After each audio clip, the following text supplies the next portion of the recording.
నమస్తే, welcome to global roundup. Episode 39 ఈ వారం సిద్ధంగా ఉంది.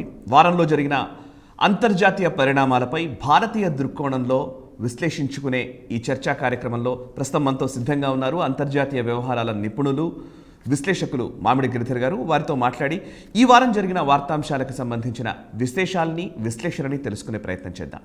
నమస్కారం మామిడి గిరిధర్ గారు, చర్చకు స్వాగతం. నమస్తే సాయి. ఛత్రపతి శివాజీ నేషనలిస్ట్ ఆఫ్ స్టూడియోలో కూర్చున్నట్టుగా ఉంది నిజంగా. ఛత్రపతి శివాజీ స్ఫూర్తి ర్యాలీ ఒకటి చేసినప్పుడు కూడా ఆహ్వానించడం జరిగింది. ఓకే, సరే, ఆయన స్ఫూర్తి ఈరోజంతా మనం కంటిన్యూ చేయాలని. Very nice sir, very nice, very nice, really nice. So Chhatrapati Shivaji Maharaj ఆ జయంతి రోజున మనం ఇది రికార్డ్ చేస్తున్నాం కాబట్టి డెఫినెట్లీ వారి స్ఫూర్తిని కొనసాగించే ఒక ప్రయత్నం నేషనలిస్ట్ హబ్ మనసా వాచా కర్మణ దేశ హితం కోసం అనే నినాదంతో కొనసాగుతోంది. అండ్ మీ ఆశీర్వాదము, మీలాంటి వాళ్ళ ఒక వెన్నుదన్నుతో, అండదండలతో కొంత ఈ ప్రయాణం నడుస్తున్న పరిస్థితి కనబడుతోంది. సో గ్లోబల్ రౌండప్లోకి వెళ్దాం సార్. గ్లోబల్ రౌండప్లో పాజిటివ్ అంశాలు ఫస్ట్ మనం డిస్కస్ చేస్తాం. డెఫినెట్లీ పాజిటివ్ అంశాల్లో మనం ఈ మధ్యకాలంలో నాకెందుకో ఈ యొక్క 5-6 ఎపిసోడ్స్లో పాజిటివ్ అంశాలు అనగానే భారత త్రివిధ దళాలకు సంబంధించినటువంటి ఏదో ఒక గొప్ప అచీవ్మెంటో లేకపోతే ఒక గొప్ప విషయమే మనకు ఎక్కువగా పాజిటివ్స్లో కనబడుతూ వస్తోంది.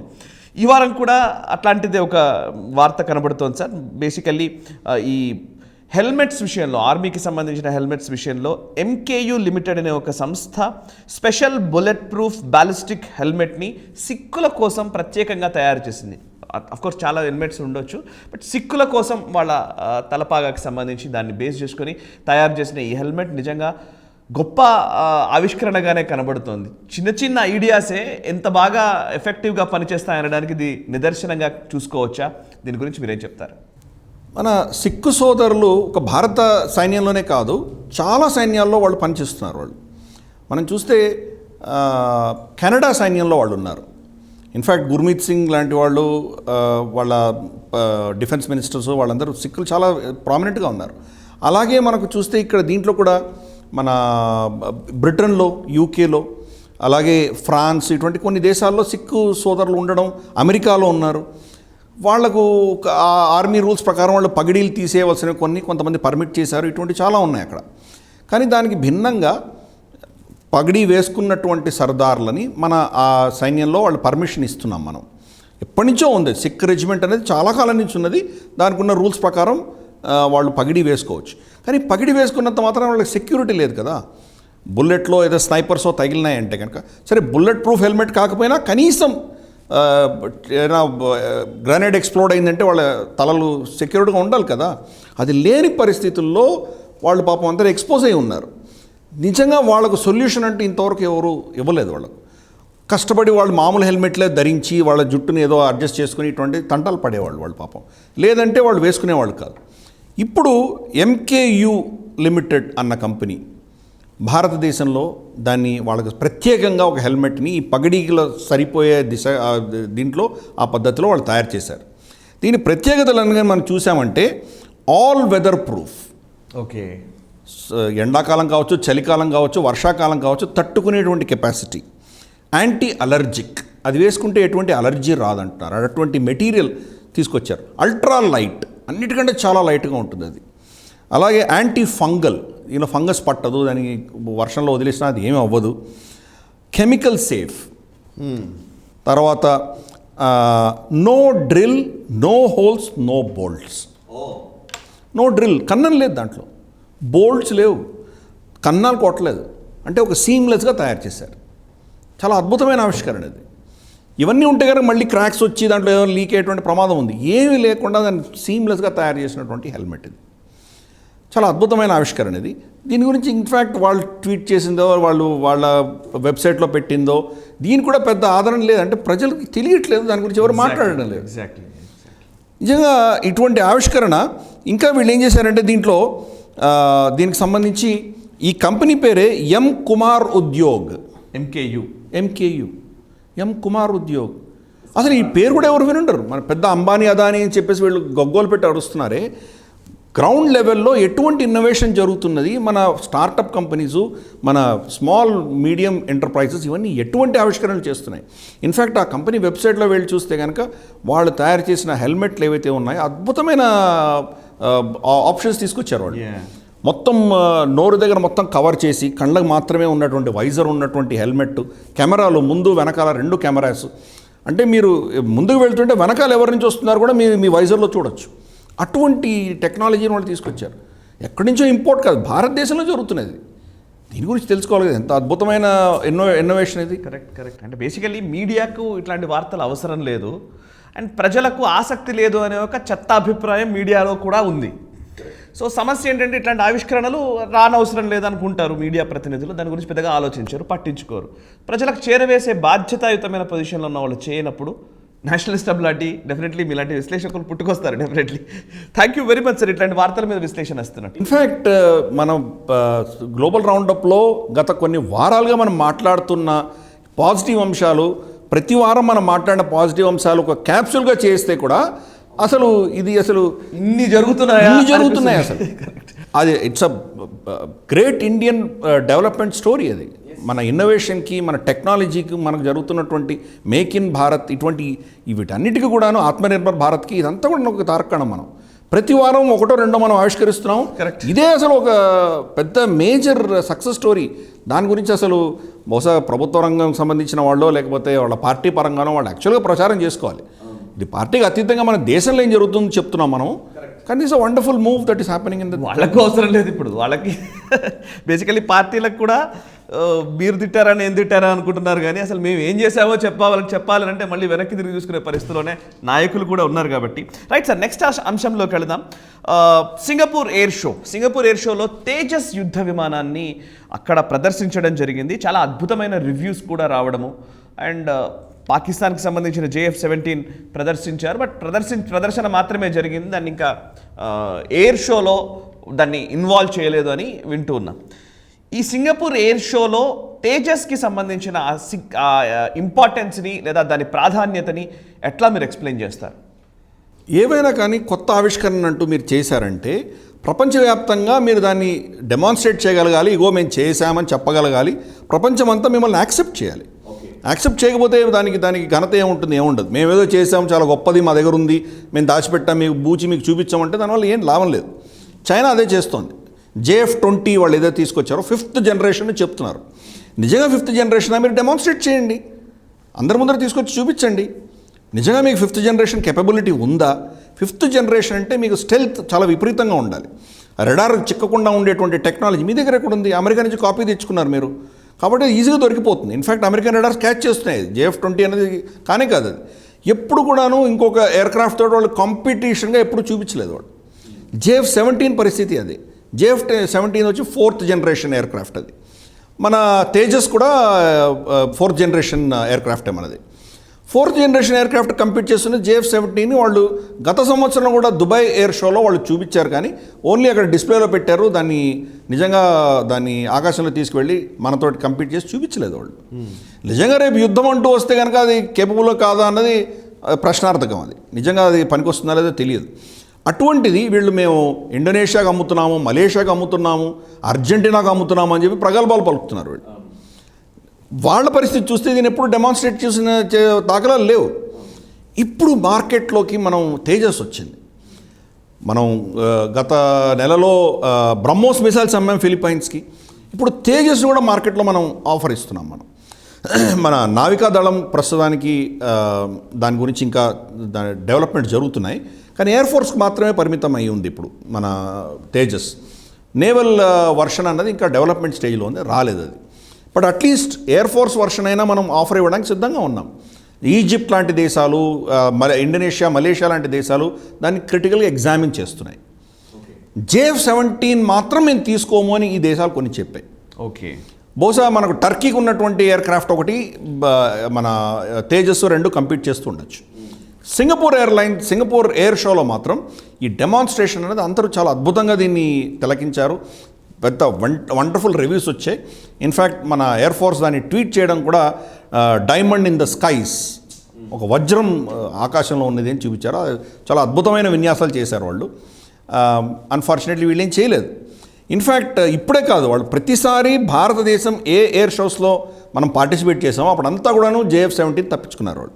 గతంలో 2019, 21, ఇప్పుడు 22 3 సార్లు వాళ్ళు తప్పించుకున్నారు వాళ్ళు.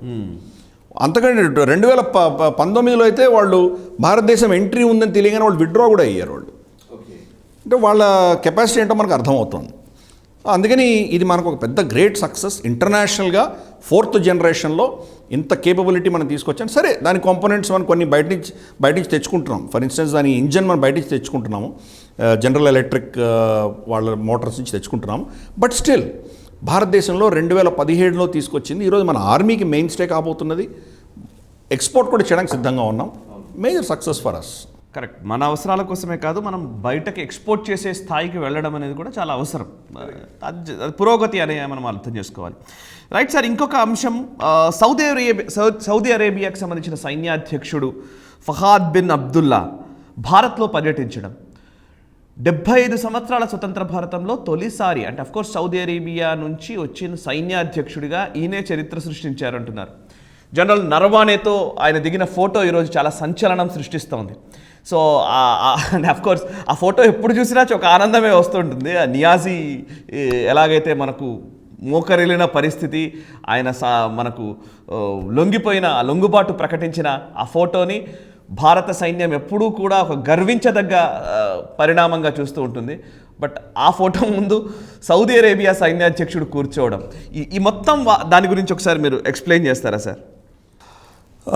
Lieutenant general Fahad bin Abdullah Mohammed al Mutair అన్నది ఆయన పేరు, పూర్తి పేరు. సరే, జనరల్ ఫహాద్ అని పిలుద్దాం. ఈయన ల్యాండ్ ఫోర్సెస్కి అధినేత. అంటే మన ఆర్మీని వాళ్ళు ల్యాండ్ ఫోర్సెస్ అంటారు. వాళ్ళు land forces, air forces, sea forces అని వాళ్ళు పేరు పెట్టుకున్నారు. ల్యాండ్ ఫోర్స్ అంటే మన ఆర్మీ చీఫ్, నరావణికి ఈక్వల్ అంటారు. ఆయన వచ్చారు. గత కొన్ని నెలల క్రితం నరావణి గారు వెళ్ళారు అక్కడికి, సౌదీ అరేబియాకి. సో అది కూడా చాలా ముఖ్యమైన విషయం. వాళ్ళకు మనకు ఒక ట్రేడ్ డీల్ తప్ప ఏం ఉండేది కాదు. వాళ్ళ దగ్గర చమురు కొనుక్కునేవాళ్ళం, పైసలు ఇచ్చేవాళ్ళం, అంతేనే. వాళ్ళకి అంతకుమించి ఏం ఉండేది కాదు. మనల్ని చాలా నీచంగా చూసేవాళ్ళు వాళ్ళు. కాబట్టి మహమ్మద్ బిన్ సల్మాన్ వచ్చిన తర్వాత భారతదేశంలో $100 బిలియన్ ఇన్వెస్ట్ చేస్తామనడము, రిలయన్స్ తోటి ఒక టాక్టికల్ పార్ట్నర్షిప్ పెట్టుకోవడము. ఇన్ఫ్యాక్ట్ వాళ్ళ ఆఫ్ షోర్ హౌతీ రెబల్స్ వీళ్ళందరూ ఇరాన్ నుంచి అటాక్ చేస్తుంటే వాళ్ళకు ఒకవేళ వాళ్ళ స్టోరేజ్ కెపాసిటీస్ దెబ్బతింటే కనుక వాళ్ళ ఎకానమీ దెబ్బతినకూడదని చెప్పేసి ఆఫ్ షోర్ వేరే దేశంలో మనం చమురు నిలువ చేసుకోవాలంటే భారతదేశం కంటే పెద్ద వాళ్ళకి మేజర్ సపోర్టర్ లేడని చెప్పి ఇక్కడికి వస్తున్నారు వాళ్ళు. పాకిస్తాన్లో కూడా ఆయన అనౌన్స్ చేశారు $10 బిలియన్ అని చెప్పి. ఆ ప్రాజెక్ట్లో ఈ రోజు దాకా ఒక పేపర్ కూడా కదలలేదు. కానీ భారతదేశానికి వస్తున్నారు వాళ్ళు. ఈ క్రమేపీ మనకు సౌదీ అరేబియా భారతదేశం యొక్క మైత్రి అనేది పెరుగుతూ వస్తున్నది. ఓకే, ఈ పెరుగుతున్నటువంటి దిశగా మనం ఏం చూస్తున్నామంటే పాకిస్తాన్ని వాళ్ళు దూరం పెడుతున్నారు. పాకిస్తాన్కి $3 బిలియన్ వాళ్ళు అప్పుగా ఇచ్చి ఆ అప్పు నుంచి వాళ్ళు $1 కూడా విత్డ్రా చేయలేనటువంటి పరిస్థితి. ఎఫ్డీ లాగా వాళ్ళు బ్యాంకులో పెట్టుకోవాలి. వాళ్ళ బ్యాలెన్స్ షీట్ బాగా ఉండి చూపించుకోవడానికి కోసము 4% ట్యాక్స్ వేశారు, ఇంట్రెస్ట్ వేశారు వాళ్ళ మీద. ఏ క్షణమైనా దాన్ని విత్డ్రా చేసుకునేటువంటి ఆంక్షలు దాంట్లో విధించారు. అంటే పాకిస్తాన్ని ఆల్మోస్ట్ ఒక పరాయా స్టేట్ కింద చూస్తున్నారు వాళ్ళు. ఓకే, దాని నేపథ్యంలోనే భారతదేశానికి దగ్గరగా వచ్చారు వాళ్ళు. ఇప్పుడు జనరల్ ఫహాద్ భారతదేశానికి రావడం చాలా సిగ్నిఫికెంట్. అంటే మనకు స్వతంత్రం వచ్చి ఇంతవరకు 75 ఏళ్ళే వాళ్ళ ఆర్మీ చీఫ్ ఎప్పుడు రాలేదు, మొదటిసారి వచ్చాడు ఆయన. ఇది ఇంకా ఎందుకు సిగ్నిఫికెంట్ అంటే పాకిస్తాన్ మాజీ సైన్యాధ్యక్షుడు అయినటువంటి రాహిల్ షరీఫ్ 41 ఇస్లామిక్ దేశాల కూటమి సైన్యానికి అధ్యక్షుడు ఆయన. సౌదీ అరేబియా నేపథ్యంలో ఉన్నటువంటి ఆ కూటమికి. అంటే పాకిస్తాన్ నుంచి ఆయన దిగిపోయారు ఆయన సైన్యాధ్యక్షుడిగా. బట్ ఈ కూటమికి ఆయన అధినేతగా ఉన్నాడు ఆయన. ఈ కూటమి యమన్లో యుద్ధం చేస్తోంది. ఓకే, యమన్లో యుద్ధంలో చాలా దారుణంగా పరాజయం చెందారు ఈ కూటమి అంతా కూడా. యమన్ హౌతీ రెబల్స్ చాలా విస్తృతంగా యుద్ధం చేసి వీళ్ళని మట్టుగట్టించినటువంటి అంశాలు మనం చాలా చూసాం మనం. ఈ నేపథ్యంలో వాళ్ళకు పాకిస్తానీ ఆర్మీ, పాకిస్తానీ సపోర్ట్ మీద కూడా వాళ్ళకి గౌరవం తగ్గిపోయింది సౌదీ అరేబియాకి. భారతదేశం తట్టు వాళ్ళు చూస్తున్నారు. అమెరికా నుంచి కూడా వాళ్ళ కాంటాక్ట్స్ తగ్గిపోతున్నాయి. అమెరికా అంటే జో బైడెన్ వచ్చిన తర్వాత వాళ్ళకు ఉన్నటువంటి సంబంధాలు కూడా చాలా క్షీణిస్తున్న దశలో వాళ్ళు భారతదేశం తట్టు చూస్తున్నారు. ఓకే, ఆయనను మన ఆర్మీ ట్రైనింగ్ క్యాంప్స్ కూడా తీసుకెళ్ళాం మనం ఆయన్ని. సో ఇది జరుగుతున్నది. కానీ అన్నిటికంటే ముఖ్యమైనది ఏంటంటే నరావనే గారి ఆఫీసులో 1971లో పాకిస్తాన్ని మనం ఓడించి బంగ్లాదేశ్లో జనరల్ నియాజీ తోటి మనం సరెండర్ సిగ్నేచర్ ఏదైతే సంతకం తీసుకున్నామో, ఆయన్ని దాసోహం అనిపించామో, ఆ ఫోటో చాలా అద్భుతమైన ఫోటో, భారతదేశంలో ఒక ఘన విజయం. 90,000 మంది సైనికుల 93,000 మంది సైనికులు 93,000 మంది సైనికులు సరెండర్ అయ్యారు అక్కడ. సో దానికంతా ఆయన సరెండర్ డాక్యుమెంట్ సంతకం పెడుతున్నటువంటి ఫోటో ఏదైతే ఉన్నదో అది పెద్దది లైఫ్ సైజ్ ఫోటోగ్రాఫ్ ఆయన ఆఫీస్లో ఉంది. సరే, మన సైన్యాధ్యక్షుడు ఆయన ఘన విజయం ఆఫీస్లో పెట్టుకోవడం అన్నది మన హక్కు, అది మనం పెట్టుకున్నాం. అది ఈయన వచ్చినప్పుడు ఆ ఫోటో ముందర వీళ్ళిద్దరు కూర్చొని వాళ్ళు గిఫ్ట్లు ఇచ్చుకోవడం, షేక్ హ్యాండ్లు ఇచ్చుకోవడం, ఇవన్నీ ఫోటోలు వచ్చినాయి బయటికి. ఈ ఫోటోలు వచ్చేసరికి దానికి ఏం సంకేతం పంపిస్తోంది? ఓకే, మేమంతా ఇస్లామిక్ ఉమ్మా అని చెప్పుకుంటున్న పాకిస్తాన్కి చంపదెబ్బ చేసినట్టే కదా. సరే, మనం ఏదో ప్రొపగాండా కోసం భారతదేశం చేసింది మన న్యూస్ పేపర్లో మనం చేసుకున్నామంటే కాదు. అరబ్ న్యూస్లో, సౌదీ అరేబియా న్యూస్ పేపర్స్లో అంతా కూడా పబ్లిష్ చేశారు. అంటే వాళ్ళకి తెలియదా ఈ సెన్సిటివిటీ? పాకిస్తాన్ దీనివల్ల నొచ్చుకుంటుంది, వాళ్ళు బాధపడతారని తెలియదు, అయినా వాళ్ళు యాక్సెప్ట్ చేశారు. అసలు అంతవరకు ఆయన అసలు దాని ముందర ఫోటో తీయించుకోవడానికి ఎందుకు ఒప్పుకున్నారు? ఆయనకు తెలియదా? హిస్టరీ తెలియదా? ఆర్మీ చీఫ్ సౌదీ అరేబియాకి ఒక ఇస్లామిక్ దేశం ఓడిపోయింది ఈ ఫోటోలో అని చెప్పి ఆయనకు తెలియదా? అయినా దాన్ని ఒప్పుకున్నారంటే కనుక సౌదీ అరేబియా పాకిస్తాన్ని ఎలా ట్రీట్ చేస్తుందో అర్థం చేసుకోవచ్చు మనం. సో ఇది ఒక పెద్ద ఆప్టిక్స్లో చాలా అద్భుతమైనది. అది అంటే మిలిటరీ పరంగా మేము మీకు యాక్చువల్గా సాయం చేయొచ్చు, పాకిస్తాన్ మీరు రిలై అవ్వకండి అని చెప్తున్నటువంటి సందేశము. ప్లస్ వాళ్ళు ఒక కాఫిర్ దేశం అని ఇంతకాలం అనుకుంటున్నటువంటి భారతదేశానికి దగ్గర అవ్వడము, మా ముస్లిం ఉమ్మాలో ఉన్న పాకిస్తాన్ మాకేదో అది చేస్తుంది, ఇది చేస్తుంది, ఇస్లామిక్ న్యూక్లియర్ బాంబు ఉంది వాళ్ళ దగ్గర అని చెప్పినటువంటి ఆ దేశం నుంచి వాళ్ళు దూరం వెళ్ళిపోతున్నారు. ఇది ఒక వండర్ఫుల్ మూవ్ భారతదేశం యొక్క దౌత్య పరంగా మనం చేసినట్టు. ఈవెన్ డిఫెన్స్ అకాడమీకి కూడా తీసుకెళ్లారు. డిఫెన్స్ అకాడమీ ట్రైనింగ్ అకాడమీ తీసుకెళ్లారు. మోదీ ప్రభుత్వంలో వీళ్ళు చేసినటువంటి దౌత్యపరమైనటువంటి చర్యలు ఏవైతే ఉన్నాయో దాని యొక్క ఫలితం ఈరోజు చూస్తున్నాము. ఎంబీఎస్ మనకు దగ్గర అవ్వడము, పాకిస్తాన్కి దూరం అవ్వడం అనేది ఒక మంచి శుభ పరిణామం మనం. ఎస్ మరొక వైపు రైట్, మీరు అన్నట్టుగా సౌదీ అరేబియాతో మన సంబంధాలు పెరుగుతూ ఉన్నాయి, మెరుగుపడుతూ ఉన్నాయి అన్నది ఒకవైపు అయితే, ఇంకొక వైపు యుఏఈ ఇండియా మధ్య కూడా ఇప్పుడు ఫ్రీ ట్రేడ్ అగ్రిమెంట్ కూడా కుదిరిన నేపథ్యం మనం చూస్తూ ఉన్నాం. Fastest FTA in the world అని కూడా అంటూ ఉన్నారు. దీనివల్ల లాభమా నష్టమా, ఎటువంటి ప్రయోజనాలు భారతదేశానికి చేకూరే అవకాశాలు కనబడుతున్నాయి? యుఏఈతో ఫ్రీ ట్రేడ్ వల్ల కలిగే ప్రయోజనాలు ఏంటి? ఫ్రీ ట్రేడ్ అగ్రిమెంట్ అన్నది రెండు దేశాల మధ్యన ఇటువంటివి మనకు ఇదివరకు కొరియా తోటి, జపాన్ తోటి, చాలా దేశాలతో, ఆసియాతో కూడా ఉన్నాయి మనకు. ఇప్పుడు యుఏఈ తోటి మనం మొదటిసారి చేసుకుంటున్నాం మనము. ఫ్రీ ట్రేడ్ అగ్రిమెంట్ అంటే ఏముంటుందంటే మనకు ఈ దేశం నుంచి ఆ దేశానికి, ఆ దేశం నుంచి ఈ దేశానికి ఎగుమతులు దిగుమతులు కానీ పెట్టుబడులు కానీ ఏమైనా చేసుకుంటే దానికి ట్యాక్సెస్ కానీ రూల్స్ రెగ్యులేషన్స్ కానీ దాంట్లో కొంచెం సడలింపు ఉండడము, ట్యాక్సెస్ చాలా తక్కువ పర్సంటేజ్తో ఉండడము, ఇటువంటివన్నీ వాళ్ళిద్దరూ ఒప్పుకుంటారు. దీంతో ఏమవుతుందంటే మనము యుఏఈకి ఎక్స్పోర్ట్ చేసే దాంట్లో మనకు ప్రైసులు తగ్గుతాయి. యుఏఈ చాలా పెద్ద కన్స్యూమింగ్ దేశం. అది అంటే ఉన్నది మన భారతదేశం కంపారిజన్ చిన్న దేశం కావచ్చు, కానీ అక్కడ అది లాజిస్టిక్ హబ్. అది యూరోప్ని తర్వాత మిగతా ఆసియా ఖండానికి మధ్యలో కనెక్టింగ్ పాయింట్ దుబాయ్. దుబాయ్ మన ఎయిర్పోర్ట్ కావచ్చు లేదా వాళ్ళ సీపోర్ట్ కావచ్చు, సూయజ్ కెనాల్ నుంచి వచ్చిన పెద్ద హబ్ అది. కాబట్టి మనం అక్కడికి ఎక్స్పోర్ట్ చేసినప్పుడు మన కాంపిటీషన్గా వస్తున్నటువంటి చైనా కావచ్చు, ఇతరత్ర దేశానికి వచ్చిన అక్కడి నుంచి వస్తున్నటువంటి ప్రోడక్ట్స్ కంటే మనం కాంపిటేటివ్గా ఉండబోతున్నాం మనం. అందుకని మనకు ఒక పెద్ద అడ్వాంటేజ్. అలాగే ఇన్వెస్ట్మెంట్స్, మనం అక్కడ ఇన్వెస్ట్మెంట్స్ తీసుకెళ్ళామంటే మనకు వాళ్ళ లోకల్ రెసిడెంట్స్ ఎలా ఇన్వెస్ట్ చేయగలరో అటువంటి వెసులుబాట్లు మనకు కూడా వస్తాయి. ఫారిన్ ఇన్వెస్ట్మెంట్స్లో ఉండవలసిన రెస్ట్రిక్షన్స్ చాలా సడలింపు చేస్తారు వాళ్ళు. అలాగే ఇన్కమ్ ట్యాక్స్, అక్కడ ఇన్కమ్ ట్యాక్స్ కూడా ఇంట్రొడ్యూస్ అయింది. ఇన్కమ్ ట్యాక్స్ కావచ్చు, జిఎస్టీ కావచ్చు, వీటిలన్నింటిలో కూడా సడలింపులు ఉంటాయి మనకు అవసరం. అన్నిటికంటే ముఖ్యమైనది ఏంటంటే మనం ఒక ఐఐటీని అక్కడ పెట్టబోతున్నాం మనం. వండర్ఫుల్. టెక్నాలజీ మన దగ్గర ఉన్నది. టెక్నాలజీ ఎడ్యుకేషన్ భారతదేశం ఒక పయనీర్ అని అందరికీ తెలిసిన విషయమే. మన ఐఐటీసే అమెరికాలో ఉన్నటువంటి ఇన్నోవేషన్ అంతా కూడా ఇక్కడి నుంచే వెళ్తున్నాయి. అద్భుతమైనటువంటి ఇంజనీర్లను మనమే ఆవిష్కరించాము. అక్కడ ఉన్నటువంటి ఐటీ కంపెనీస్లో అధినేతల దగ్గర నుంచి కింద వరకు అంతా కూడా మన ఐటీ నిపుణులే ఉన్నారు అక్కడ. కాబట్టి యుఏఈకి అది ఇవ్వబోతున్నాం మనం. ప్రతి రంగంలో కూడా జెమ్స్ అండ్ డైమండ్స్ దగ్గర నుంచి తీసుకొని మన టెక్నాలజీ పరంగా కావచ్చు, ఇతరత్ర ఇండస్ట్రీ మ్యానుఫ్యాక్చరింగ్ కావచ్చు, హెల్త్ కేర్ కావచ్చు, ఎడ్యుకేషన్ కావచ్చు, ఎన్నో రంగాలలో ఈ ఫ్రీ ట్రేడ్ అగ్రిమెంట్ అనేది వర్తించబోతున్నది. సో ఇది దీనివల్ల ఏమవుతుందంటే అగైన్ మళ్ళీ మన చుట్టుపక్కల ఉన్న దేశాలు ఏవైతే ఉన్నాయో, మన భారత భూఖండంలో ఉన్నటువంటి దేశాలు, ఎస్పెషలీ పాకిస్తాన్ లాంటి దేశాలు కంప్లీట్గా నిర్వీర్యమవుతున్నాయి. పాకిస్తాన్కి ఒక పెద్ద మార్కెట్ అనేది యూఏఈ.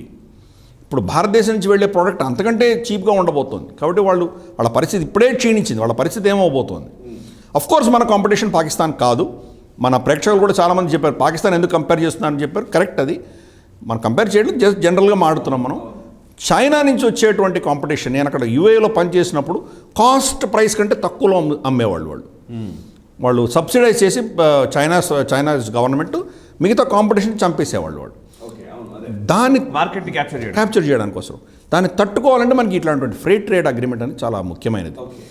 రివర్స్ వాళ్ళు ఏం చేస్తున్నారు, మన దేశంలో ఇన్వెస్ట్మెంట్స్ తీసుకొస్తున్నారు. ముఖ్యమైన ఇన్వెస్ట్మెంట్ ఎక్కడ తీసుకొస్తున్నారు, కాశ్మీర్లో తీసుకొస్తున్నారు. కాశ్మీర్లో మాల్స్ కడుతున్నారు, హౌసింగ్ ప్రాజెక్ట్స్ అంటున్నారు వాళ్ళు, ఇమార్ ప్రాజెక్ట్స్, ఇటువంటి చాలా వస్తున్నాయి అక్కడ. ఇది చాలా సిగ్నిఫికెంట్. అంటే ఇస్లామిక్ దేశాలన్నీ ఒక ఇస్లామిక్ మెజారిటీ ఉన్నటువంటి కాశ్మీర్ని భారత భూఖండంలో ఉన్న ఒక అంతర్భాగమని, దాని పేరు మన సార్వభౌమత్యం ఉన్నదని ఒప్పుకుంటున్నారు వాళ్ళు.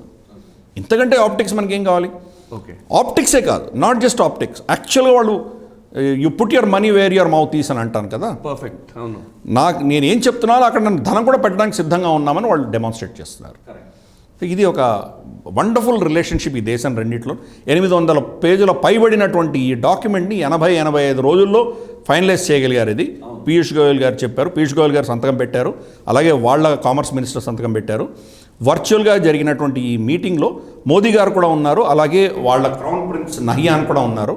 ఇది ఒక అద్భుతమైన మూవ్. దీని నెక్స్ట్ స్టెప్లో జీసీసీ కంట్రీస్తో కూడా మనకు ఒక ఫ్రీ ట్రేడ్ అగ్రిమెంట్ ఉండబోతున్నది. యుఏఈఏ కాదు, మిగతా 6 దేశాలకు కూడా దీని ఫ్రీ ట్రేడ్ అగ్రిమెంట్ భారతదేశంతో కొన్ని నెలల్లో రాబోతున్నది. Okay, right sir. మన దేశంలో ఒక రాజకీయ స్థిరత్వం ఒకవైపు ఉండవచ్చు, బట్ పక్క దేశాల్లో రాజకీయ అస్థిరత ఉంటే అది ఖచ్చితంగా భారత్ పైన స్పిల్ ఓవర్, మీరు పదే చెప్తూ ఉంటారు కదా, అది ఖచ్చితంగా ఉంటుంది. కాబట్టి ఇప్పుడున్న పరిస్థితుల్లో మొన్న ఇప్పుడు శ్రీలంకలో రాజకీయ పరిస్థితులు మనం చూస్తాము, అండ్ కొంత బంగ్లాదేశ్లో స్థిర వాతావరణమే కనబడుతోంది. బట్ మయన్మార్లో అదే ఆర్మీ జుంటా అధికారంలోనే ఉన్న పరిస్థితి కనబడుతోంది. నేపాల్లో ప్రభుత్వం కూలిపోయే ఒక ప్రమాదకరమైన పరిస్థితులు ప్రస్తుతం కనబడుతున్నాయనేది విశ్లేషకులు చెప్తున్నమాట. మొన్న కేపీ శర్మ ఓలీ నుంచి ఇప్పుడు షేర్ బహదూర్ ద్యోబా ప్రభుత్వం ఏదైతే ఇప్పుడు ఉందో ఆ ప్రభుత్వం కూలిపోయే అవకాశాలు ఉన్నాయి అనే ఒక చర్చ నడుస్తున్న టైం. ఈవెన్ ఇమ్రాన్ ఖాన్ కూడా అవిశ్వాస తీర్మానానికి సంబంధించిన చర్చ కూడా ఒకవైపు నడుస్తుంది. మనం పాకిస్తాన్ ఇష్యూలకు తర్వాత వెళ్దాం. బట్ నేపాల్లో చైనా ఒకవైపు, అమెరికా ఒకవైపు, ఇద్దరి మధ్య ఒక అడకత్తల్లో పోకవక్కలాగా అన్నట్టుగా నేపాల్ ప్రభుత్వం పరిస్థితి ఉందా? దీని ప్రభావం ఏ విధంగా మనపైన ఉంటుంది, దాని గురించిన విశ్లేషణ చెప్తారా? అండ్ వాళ్ళిద్దరి మధ్య గొడవ ఏంటో కూడా చెప్పండి. క్రమేపీ నేపాల్ చైనా కూటమిలోకి వెళ్ళిపోతున్న విషయం మనం అబ్జర్వ్ చేస్తున్నాము.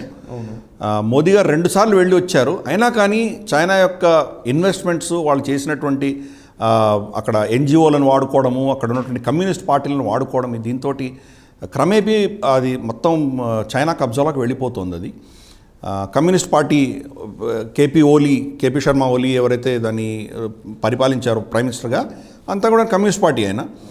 ఇప్పుడు కూడా కోయలిషన్, షేర్ బహదూర్ ద్యోబా కోయలిషన్లో కూడా 2 కమ్యూనిస్ట్ పార్టీలు చాలా సిగ్నిఫికెంట్గా ఉన్నారు వాళ్ళు. So communist party influence, China నుంచి ఉన్న ఇన్ఫ్లుయెన్స్ చాలా సిగ్నిఫికెంట్గా ఉంది నేపాల్లో ఇప్పటికి కూడా. కానీ అమెరికాతో కూడా వీళ్ళు కొన్ని ఒప్పందాలు జరిగినాయి. కంప్లీట్గా వాళ్ళు ఇప్పుడు ఇంకా చైనా కబ్జాలకు వెళ్ళలేదు, వెళుతూ ఉన్నారు, మధ్యలో ఉన్నారు వాళ్ళు. భారతదేశం కూడా ఇగ్నోర్ చేసేటువంటి పరిస్థితి లేదు. వాళ్ళకు మన ఏమంటారంటే పెట్రోలియం ప్రోడక్ట్స్ కావాలన్నా, ఏదైనా తినుబండారాలు కావాలన్నా భారతదేశం నుంచే రావాలి. ఏ దేశం నుంచి ఇంపోర్ట్ చేసుకున్నా కల్కటాలో దించుకొని కల్కటా నుంచి వాళ్ళ నేపాల్కి తీసుకువెళ్ళాల్సిందే. మన భూభాగం వాడుకోవాల్సిందే వాళ్ళు.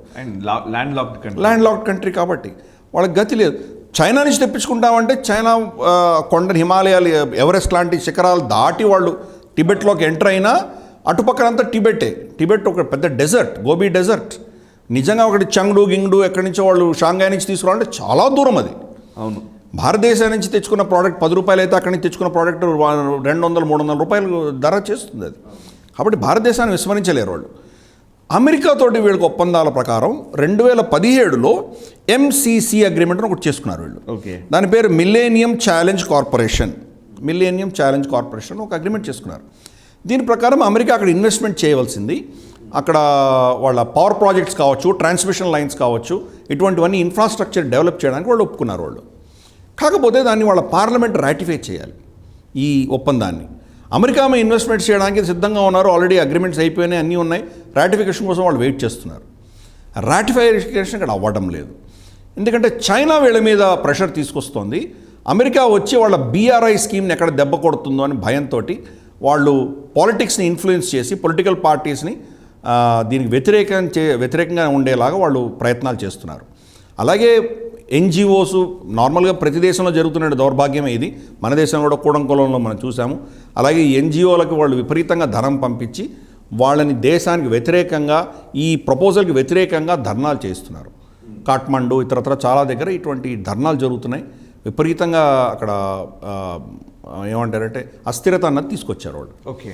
పార్లమెంట్లో ఇది ప్రవేశపెడితే కనుక 2 పార్టీలు దాన్ని బెదిరిస్తున్నాయి. మీరు కనుక తీసుకొస్తే మేము మీ మద్దతు ఉపసంహరించుకుంటామని వాళ్ళు బెదిరించారు వాళ్ళు. కాబట్టి ఈ వచ్చే వారంలో మోస్ట్ లైక్లీ వాళ్ళ ప్రభుత్వం కూలిపోయేటువంటి సూచనలు మనకు కనిపిస్తున్నాయి. ఇది కనుక కూలిపోతే అస్థిరత అంటూ అక్కడికి వచ్చిందంటే అస్థిరతలో ఉన్నటువంటి ప్రమాదాలు భారతదేశానికి కూడా స్పిల్ ఓవర్ ఉండబోతున్నది. బహుశా దాన్ని అడ్వాంటేజ్గా వాడుకొని పాకిస్తాన్కి సంబంధించిన ISI అక్కడ మళ్ళీ టెర్రరిజంని వాడుకుంటుందా, ఖలిస్తానీ ఫోర్సెస్ని వాడుకుంటుందా, ఇవన్నీ ప్రశ్నలు ఉన్నాయి మనకు. కాబట్టి అప్రమత్తంగా ఉండాలి మనకు. అలాగే చైనీస్ ఇన్ఫ్లుయెన్స్ కాకుండా అమెరికన్ ఇన్ఫ్లుయెన్స్ వస్తే మనకు మంచిది. దీన్ని ఎంత వచ్చే వారం 10 రోజుల్లో మనకు ఇటువంటి పరిణామాలు చాలా చూడబోతున్నాము.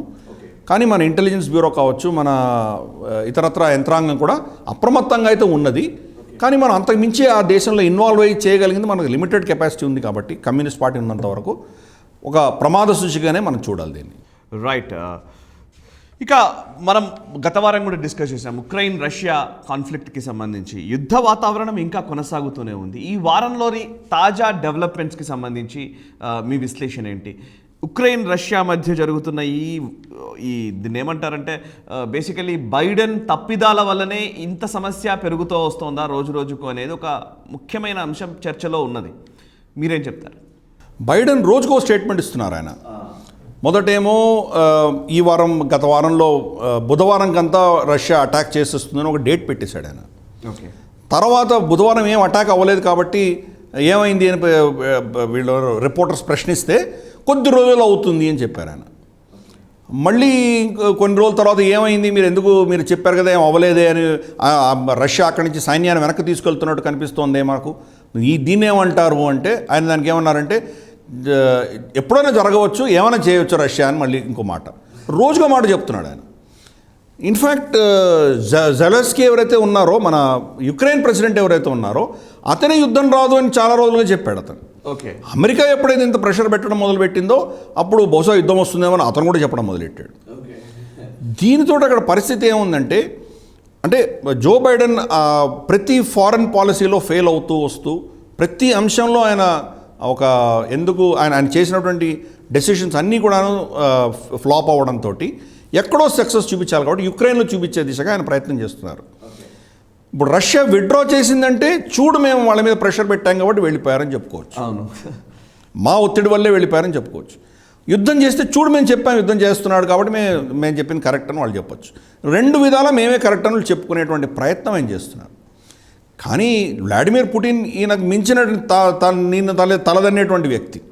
ఆయన ఏం చేశాడు, ఆయన కొంత సైన్యాన్ని తీసినట్టే తీసి మిగతా సైన్యాన్ని అక్కడే ఉంచాడు. ఆయన ప్రెషర్ మాత్రం తీయలేదు, యుద్ధం చేయట్లేదు. ఇది పరిస్థితి. అక్కడ యుద్ధము చేయట్లేదు, ప్రెషరు తీయట్లేదు. దీనివల్ల ఏమవుతుందంటే యుక్రెయిన్ ఎకానమీ మొత్తం కుదేలైపోయింది. అన్ని ఎంబసీలు అక్కడి నుంచి ఎవాక్యుయేట్ చేసినాయి. అమెరికన్ ఎంబసీ కూడా అక్కడి నుంచి కీవ్ నుంచి వాళ్ళ క్యాపిటల్ నుంచి తీసుకెళ్ళి వెస్టర్న్ యుక్రెయిన్లో బార్డర్ పక్కన, పోలాండ్ పక్కన ఉన్నటువంటి బార్డర్లో ఒక ఊర్లో పెట్టారు వాళ్ళు. రేపు ఇన్వేషన్ జరిగితే వీళ్ళు గంటలో పారిపోవడానికి సిద్ధంగా ఉన్నారు అక్కడ. అది వాళ్ళు అమెరికా చేసింది. మన భారత ప్రభుత్వం కూడా అక్కడి నుంచి ఎవాక్యుయేట్ చేయమని మనం ఎంబసీ స్టాఫ్కి చెప్పాము, స్టూడెంట్స్ కూడా రమ్మని చెప్పాము. కానీ అక్కడ స్టూడెంట్స్ క్లియర్గా చెప్పారు, భారతీయ స్టూడెంట్స్ ఎవరైతే మన విద్యార్థులు అక్కడ చదువుకుంటున్నారో మేము సురక్షితంగా ఉన్నాం, మేము రాము అని చెప్పారు వాళ్ళు. యుద్ధం రావట్లేదు, మేము రాము అని చెప్పారు, స్పష్టంగా చెప్పారు వాళ్ళు. ఎవరు రాలేదు, ఎవరిని ఎవాక్యుయేట్ చేయలేదు. కోర్స్ మనం సిద్ధంగా ఉన్నాం ఎవాక్యుయేట్ చేయడానికి, కానీ అటువంటిది ఏం జరగలేదు. రష్యా నుంచి మాత్రం యుద్ధం వచ్చే సూచనలుగా వాళ్ళు ప్రెషర్ మాత్రం చేస్తున్నారు. డాన్బాస్ ఈస్టర్న్ యుక్రెయిన్లో ఏదైతే ఉందో అక్కడ వాళ్ళు కొన్ని బాంబులు పేలడంతో ఒక స్కూల్ మీద బాంబు పడింది. ఇది బహుశా రష్యా సపోర్ట్ చేస్తున్నట్టే ప్రేరేపితమైనటువంటి ఉగ్రశక్తులు ఏవైతే ఉన్నాయో వాళ్ళు చేశారు అని విశ్లేషకులు చెప్తున్నారు. ఓకే, గత 24 గంటలు రెండు రోజుల్లో 60 పైగా సీజ్ ఫైర్ వైలేషన్స్ జరిగినాయి. యుక్రెయిన్ సైన్యానికిను ఈస్టర్న్ యుక్రెయిన్లో ఉన్నటువంటి రష్యాని సమర్థిస్తున్నటువంటి శక్తులు వీళ్ళిద్దరి మధ్యలో జరుగుతున్నాయి. బోరిస్ జాన్సన్ కావచ్చు, జో బైడెన్ కావచ్చు ఏం చెప్తున్నారంటే ఇవన్నీ యుద్ధానికి సూచికలు అని చెప్తున్నారు వాళ్ళు. ఒక సైబర్ అటాక్ కూడా జరిగింది ఆల్రెడీ. ఇప్పుడు సైబర్ అటాక్ జరగబోతున్నది, ఈ రెబెల్స్ వీళ్ళ యొక్క తాకిడి పెరగబోతున్నది. ఇవన్నీ అయిన తర్వాత చూడు ఇంతమందిని చంపేశారు వీళ్ళు అని చెప్పి మానవ హక్కుల ఉల్లంఘన అని ఏదో ఒక సాకు పెట్టి వీళ్ళు అటాక్ చేస్తారు అని వీళ్ళ విశ్లేషణ. కానీ వాళ్ళకి తావివ్వకుండా వ్లాడిమిర్ పుటిన్ మాత్రం ఆయన కర్ర విరగకుండా పాము చదవకుండా కూర్చొని అక్కడ. సార్ అయితే మీరు ఇందాక చెప్తున్న దాంట్లో మీరు ఇందాక ఆఫ్ స్క్రీన్ మనం మాట్లాడుకుంటున్నప్పుడు కూడా మీరు చాలా ఇంట్రెస్టింగ్ పాయింట్ చెప్పారు వాగ్నర్ గ్రూప్ గురించి. సరే, కన్వెన్షనల్ వార్, ప్రత్యక్ష యుద్ధం అనేది నిజంగా ఇప్పుడు రష్యా చేస్తుందా చేయదా అనే కంటే ప్రచ్ఛన్నంగా ప్రాక్సీ వార్ని మాత్రం చేసే అవకాశాలు చాలా స్పష్టంగా కనబడుతున్నాయి. ప్రైవేట్ ఆర్మీ అంటావా, లేకపోతే రష్యాకు సంబంధించినటువంటి కొన్ని శక్తులు, ఇందాక మీరు అన్నట్టుగా ప్రేరేపిత శక్తులు ఒక ఉక్రెయిన్ని తమ చెప్పు చేతుల్లోకి తెచ్చుకునే ఒక ప్రయత్నం చేస్తాయా అనేది. మీరు ఇందాక ఒక థ్రిల్లర్ స్టోరీ లాంటి విషయాలు చెప్పారు ఇందాక. బేసికలీ అఫ్కోర్స్ ఇంటర్నేషనల్ మీడియా దగ్గర నుంచి చాలా వరకు చాలా పత్రికలు ఎవరు కవర్ చేయని, ఎక్కువ స్పేస్ దానికి కేటాయించని అంశంగా ఇది కనబడుతుంది. వాగ్నర్ గ్రూప్కి సంబంధించిన వివరాలు గ్లోబల్ రౌండప్ ప్రేక్షకుల కోసం చెప్తారా? వాగ్నర్ గ్రూప్ అన్నది ఒక రష్యన్ ప్రైవేట్ మిలిషియా గ్రూప్. అది ఓకే, అంటే సైన్యం అన్నది దేశానికి ఉంటుంది, కానీ దేశానికి కాకుండా ప్రైవేట్గా మనం ఇప్పుడు సెక్యూరిటీ గార్డ్స్ని పెట్టుకుంటాం కదా, మన అన్ని బ్యాంకులు కావచ్చు, వాణిజ్య సంస్థలు, ప్రైవేట్ సంస్థలు సెక్యూరిటీ గార్డ్స్ పెట్టుకుంటాయి. అలాగే ఒక సైన్యాన్ని, ప్రైవేట్ ఆర్మీని ఒకటి తయారు చేసి ఏ దేశానికి, ఏ ప్రభుత్వానికి ఎవరికి అవసరం ఉంటే వాళ్లకు వీళ్ళని ఒక ఏమంటారంటే మన లేబర్ ఎలాగైతే సప్లై చేస్తామో అలా వీళ్ళని అవుట్ సోర్సింగ్ చేసేటువంటి పద్ధతి ఇది. ఓకే, అది వాగ్నర్ రష్యా నుంచి వాళ్ళ ఇంట్రెస్ట్ ని కాపాడుకునే విధంగా, అది వాళ్ళ ఇంట్రెస్ట్ ఉన్నా లేకపోయినా ఇది ఫస్ట్ ఒక గ్రూప్ అన్నది ఒకటి ఉన్నది. ఇది they are available for anybody, ఎవరైనా వీళ్ళని పైసలు ఇచ్చి తీసుకోవచ్చు. వాళ్ళు రష్యా యొక్క ఇంట్రెస్ట్ని కాపాడుతున్నారు అని చెప్పి వెస్ట్రన్ కంట్రీస్ వీళ్ళ మీద ఆంక్షలు విధించాయి వాగ్నర్ గ్రూప్ మీద. వాళ్ళని అక్యూజ్ చేస్తున్నారు, వీళ్ళు చేస్తున్నారని. రష్యా మాత్రం మాకేం సంబంధం లేదు, అది ప్రైవేట్ ఆర్మీ, రష్యా చట్టం ఉల్లంఘించినంత వరకు మాకేం ఇబ్బంది లేదు అని వాళ్ళు అంటున్నారు. ఓకే, ఇది జరుగుతున్న గేమ్ మనం చూస్తే కనుక రష్యా దాన్ని చేతులు తుడిపేసుకుంది, కానీ వాళ్ళు చేస్తున్న ప్రతి చర్య కూడా రష్యాకే లాభపడే దిశగా వాళ్ళు చేస్తున్నారు. ఓకే, ఈ సంస్థను రన్ చేస్తున్నది ఇవ్జెనీ ప్రిగోజిన్, వీళ్ళ పేర్లు మనకు నోరు తిరగదు, ఇవ్జెనీ ప్రిగోజిన్ అన్నటువంటి వ్యక్తి, ఇతను రన్ చేస్తున్నాడు. ఇది చూస్తే అతని బయోడేటా అవన్నీ చెక్ చేస్తే వ్లాడిమిర్ పుటిన్ యొక్క క్లాస్మేట్ అని తెలిసింది. ఓకే, కానీ వ్లాడిమిర్ పుటిన్ నాకేం సంబంధం లేదు, ప్రభుత్వానికి ఏం సంబంధం లేదు, ప్రైవేట్గా రన్ చేసుకుంటున్నాడు, నాకేం తెలియదు అని అంటున్నారు ఆయన. వీళ్ళు ఏం చేశారు అని మనం చూస్తే కనుక ఎన్ని దేశాల్లో మనం చూస్తే ఇప్పుడు Mali, Burkina Faso, Libya, Central African Republic, Sudan, Mozambique, Syria, Ukraine, ఇన్ని దేశాలలో వీళ్ళు ఇంటర్వ్యూన్ అయ్యారు. ఓకే, అక్కడ పోయి రెజీమ్ చేంజ్ అంటారు కదా, ప్రభుత్వాన్ని తీసేసి కొత్త ప్రభుత్వాన్ని తీసుకురావడమో లేదా అక్కడ అస్థిరత తీసుకురావడమో ఇటువంటివన్నీ చేస్తున్నారు వాళ్ళు ప్రతి దాంట్లోనూ కూడా. లిబియాలో యూరోప్ని సపోర్ట్ తోటి ఉన్నటువంటి ఒక కూటమి ఉన్నది, రష్యన్ ఈ మిలిషియాకి సపోర్ట్ చేస్తున్నటువంటి గ్రూప్ ఇంకో వేరే ఉన్నది. రెండు కూటముల మధ్యలో అక్కడ అంతర్కలహాలు జరుగుతున్నాయి. అలాగే సిరియాలో బషర్ అల్ అసాద్ని తీసేయడానికి కోసం అని చెప్పి బరాక్ ఒబామా సాయశక్తులా ప్రయత్నం చేశారు. అసలు బరాక్ ఒబామాని బాంబింగ్ చేసే ప్రయత్నం కూడా చాలా చేశారు వాళ్ళు. మొత్తం అక్కడ ఉన్న ఐసిస్కి వీళ్ళే ఫండింగ్ ఇచ్చారు. ఓకే. చాలా మిలిటెంట్స్కి వీళ్ళు ఫండింగ్ ఇచ్చారు. ఆ బషర్ అల్ అసాద్ని సహాయం చేసి ఆయన ఈ సిచ్యువేషన్ నుంచి బయటికి తీసుకొచ్చింది ఈ వాగ్నర్ గ్రూప్. వాగ్నర్ గ్రూప్ వెళ్ళి అక్కడ చాలా డెడికేటెడ్ కమాండోస్, వీళ్ళకు ఉన్నటువంటి ట్రైనింగ్ అద్భుతమైన ట్రైనింగ్ అది. ఈ దేశాలకు ఎవరికీ లేనటువంటి శక్తి ఈ టీంకి ఉన్నది. వీళ్ళ సంపాదన కూడా నెలకు $5,000-6,000 ఒక్కొక్క సైనికుడు వాళ్ళు సంపాదించుకోగలరు. $5,000-6,000 అంటే చిన్న విషయం కాదు అది. అటువంటి ఒక ఫోర్స్, లీతల్ ఫోర్స్ వీళ్ళ దగ్గర ఉన్నది. ఈ శక్తులన్నీ కూడా యుక్రెయిన్లో కూడా పనిచేస్తున్నాయి. ఓకే. ఇప్పుడు రేపు ఈస్టర్న్ యుక్రెయిన్ ఒకటే కాదు, రేపు కీవ్లో కావచ్చు, ఇతరత్ర ఏదైనా యుద్ధం తలపడితే వాళ్ళు అక్కడ కూడా విద్రోహం చేసేటువంటి శక్తి వీళ్ళకు ఉన్నది. ఎవరు పరిశీలిస్తే వాళ్ళ దగ్గరికి వెళ్తారు. మాలి అన్నటువంటి land locked African country, Sahara ఎడారిలో ఉన్నటువంటి దేశము, ఆ మాలీలో గత 9 సంవత్సరాలుగా ఫ్రాన్స్ ఆర్మీ ఉన్నది అక్కడ. ఓకే. ఫ్రాన్స్ ఆర్మీ అక్కడ ఉండగా ఈ రష్యన్స్ అక్కడికి రావడంతో ఫ్రాన్స్ ఆర్మీకి ఇప్పుడున్నటువంటి మిలిటరీ ప్రభుత్వానికి మధ్యలో విభేదాలు వచ్చి వాళ్ళ అంబాసిడర్ని వాళ్ళు ఎక్స్పెల్ చేశారు. ఫస్ట్ అంబాసిడర్ కూడా వెళ్ళిపోయిన తర్వాత వాళ్ళకి ఏముంది ఇంట్రెస్ట్ అని చెప్పేసి ఫ్రాన్స్ ఆర్మీ కూడా విత్డ్రా చేస్తున్నారు. ఫ్రాన్స్ ఆర్మీ విత్డ్రా చేస్తే ఎవరు వెళ్తున్నారు? ఈ వాగ్నర్ గ్రూప్ వెళ్తుంది అక్కడికి. ఓకే. సెంట్రల్ ఆఫ్రికా కావచ్చు, నార్త్ ఆఫ్రికా కావచ్చు, లిబియా నుంచి బుర్కినా ఫాసో, ఇవన్నీ కూడాను వీళ్ళ కబ్జాలోకి వెళ్తున్నాయి. సిగ్నిఫికెంట్గా మనకు రష్యన్ ఇన్ఫ్లుయెన్స్ ఈ ప్రాంతం అంతా యూరోప్ చుట్టూతన ఉన్నటువంటి ఒక వలయంగా వీళ్ళు చేస్తున్నారు. వీళ్ళు వచ్చే 20-30 సంవత్సరాలలో యూరోప్కి ఎప్పుడు కావాలంటే అప్పుడు, ఎప్పుడు వద్దనుకుంటే అప్పుడు ఒక ట్యాప్ లాగా వీళ్ళు వాళ్ళకు మనుషులు పంపించడమో, టెర్రరిస్టులు పంపించడమో, ఏం చేయాలంటే వాళ్ళకి అస్థిరత చేయగలిగినటువంటి కెపాసిటీ రష్యాకు ఉండబోతున్నది. ఓకే. ఇప్పుడు నార్త్ ఆఫ్రికా నుంచి వాళ్ళు పడవల్లో ఒకటికి యూరోప్లోకి మైగ్రేషన్ వెళ్ళిపోతుంటే తట్టుకోలేని పరిస్థితి వాళ్ళది. దానికి కావాలంటే ఆపేయగలరైనా, రష్యాతో మీరు మర్యాదగా ఉంటే అవన్నీ ఆపేయగల కెపాసిటీ వీళ్ళకు ఉన్నది. రష్యాతో మీరు ఏమైనా పిచ్చి వేషాలు ఇస్తే వీళ్ళందరినీ మాది వదిలే కెపాసిటీ ఉంది దానికి. అంటే యుద్ధమే కాకుండా వాళ్ళని ఏ విధాలుగా యూరోప్ని కంట్రోల్ చేయొచ్చో ఆ కంట్రోల్ అంతా ఈ వాగ్నర్ గ్రూప్ రష్యన్ ప్రభుత్వానికి ఇస్తున్నది. ఓకే. ఇది నిజంగా చాలా ప్రైవేట్ ఆర్మీ అంటున్నాం కానీ ఇట్స్ ఆల్మోస్ట్ టెర్రరైజింగ్. ఏమన్నా దాని పేరు పెట్టచ్చు, ఏదైనా పేరు పెట్టచ్చు, అంతే కదండి. అల్టిమేట్గా ఐఎస్ఐ వాళ్ళ ఇంట్రెస్ట్లను కాపాడడం కోసం భారతదేశంలో ఏదైనా అస్థిర వాతావరణం బిల్డ్ చేయడం కోసం టెర్రరిస్టులను పంపిస్తుంది. ఇది తేడా ఎక్కడుందంటే ఐఎస్ఐ పంపిస్తున్న వాళ్ళు ఐఎస్ఐ స్పాన్సర్డ్, ఐఎస్ఐ ధనం ఇస్తున్నది, ఐఎస్ఐ ట్రైనింగ్ ఇస్తున్నది, ఐఎస్ఐ పంపిస్తున్నది. ఓకే. ఇక్కడ రష్యన్ ఆర్మీకి సంబంధం లేదు. అదే of course Russian army training ఇవ్వట్లేదు, వాళ్ళ రోల్స్లో ఉండరు, వాళ్ళ ట్రైనింగ్ లేదు, వాళ్ళకి సంబంధం లేదు. ఎవరు పైసలు ఇస్తే వాళ్ళ దగ్గర వెళ్తారు. ఇది ట్రైన్డ్ ఒక హైయర్డ్ ఆర్మీ అది. కానీ టాప్ లెవెల్లో రష్యా ఏమైనా కోరుకుంటే కనుక, ఆ ప్రభుత్వాన్ని ఏమైనా డిస్టెబిలైజ్ చేయాలంటే కనుక వాళ్ళ పని కూడా చేసి పెట్టే ప్రక్రియలు చేస్తున్నారు వాళ్ళు. ఓకే. దాంతో ఏమవుతుందంటే ఓవరాల్ చూస్తే కనుక ఇది ఒక రష్యన్ ఎక్స్టెండెడ్ ఆర్మ్. లీగల్లీ వాళ్ళ కంట్రోల్ లేకపోయినా వాళ్ళు కంట్రోల్ చేయగలుగుతున్నారు. సో ఆ దృష్టిలో మనం చూడాలి. సో అమెరికా లేదా అమెరికన్ ఫోర్సెస్కి లేకపోతే ఉక్రెయిన్లో అయితే పెద్ద దెబ్బ తగలడానికి ఈ ఫోర్స్ మాత్రం బాగా పనిచేస్తుంది అంటారు. అమెరికా యుక్రెయిన్లో వెళ్ళడం లేదు, అదే అమెరికా వెళ్ళట్లేదు, అమెరికా వెళ్ళట్లేదు. అదే ఇప్పుడు యుక్రెయిన్ బలిపశువుని చేస్తుంది అఫ్కోర్స్. చుట్టూతన మీరు నేటో కంట్రీస్కి అంతా వీళ్ళని సైన్యాన్ని పంపించింది, కానీ అమెరికా యాక్చువల్గా యుక్రెయిన్లో వెళ్ళడం లేదు. యుక్రెయిన్లో మీరు యుద్ధం చేయండి, మేము వాళ్ళ మీద ఆంక్షలు వేస్తామంటున్నారు.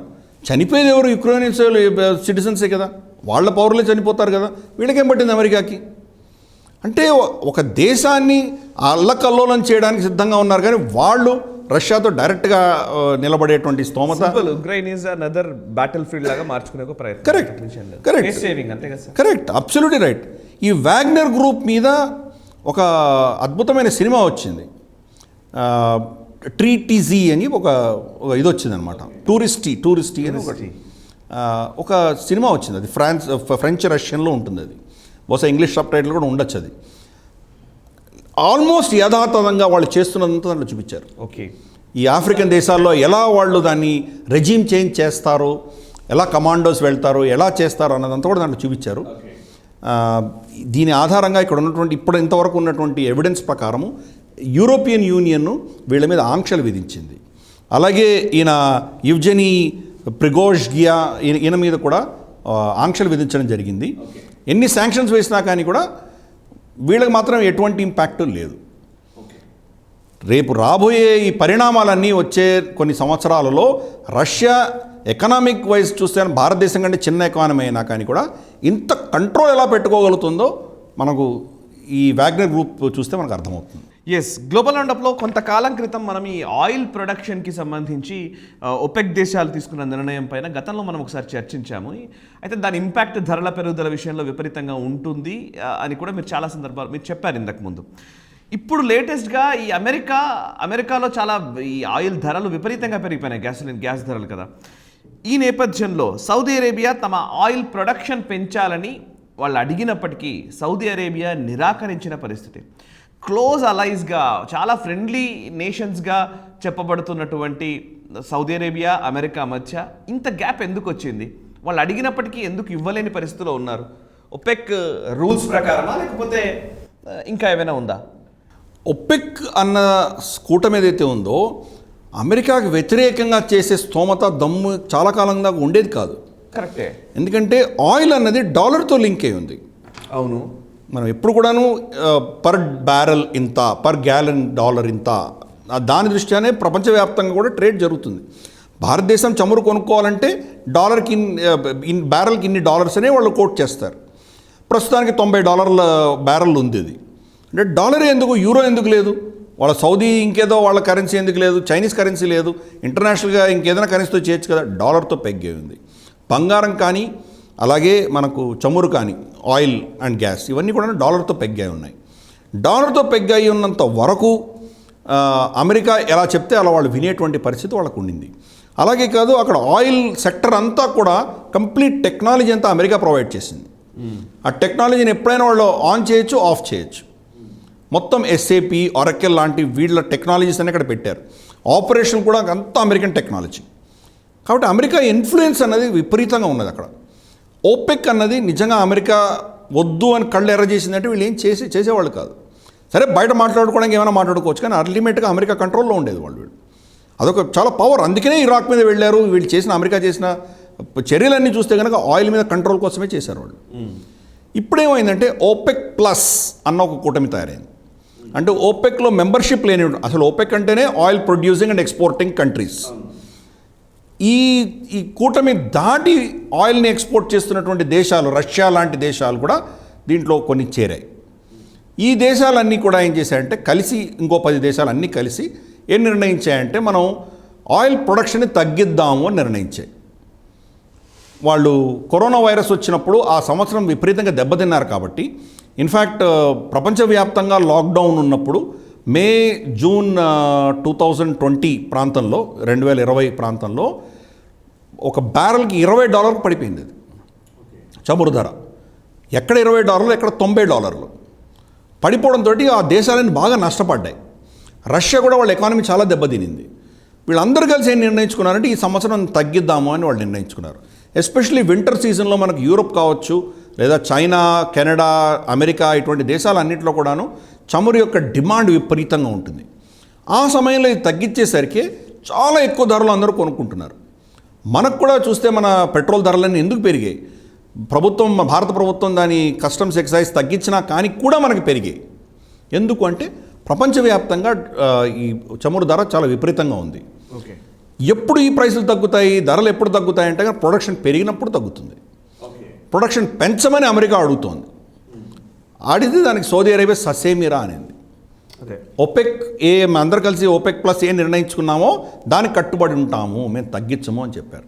అమెరికాలో ఈరోజు గ్యాసోలిన్ $3.5 దాకా వచ్చేసింది. గత కొన్ని నెలల్లో ఆల్మోస్ట్ $1.5 పెరిగిపోయింది ఒక గ్యాలన్కి. విపరీతమైన ఇన్ఫ్లేషన్ అమెరికాలో వాళ్ళు చాలా దెబ్బతింటున్నారు.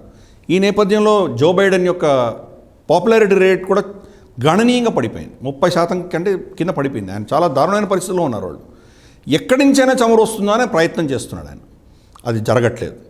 ఎందుకు అని దీని వెనకాల పాలిటిక్స్ చూస్తే MBS మహమ్మద్ బిన్ సల్మాన్ ఎవరైతే క్రౌన్ ప్రిన్స్ ఉన్నారో, వాళ్ళ యువరాజు ఉన్నారో, ఆ యువరాజుకు వ్యతిరేకంగా జో బైడెన్ ప్రవర్తిస్తున్నాడు. ఓకే, యువరాజు అంటే ఆయనకు నచ్చదు. ఎందుకు?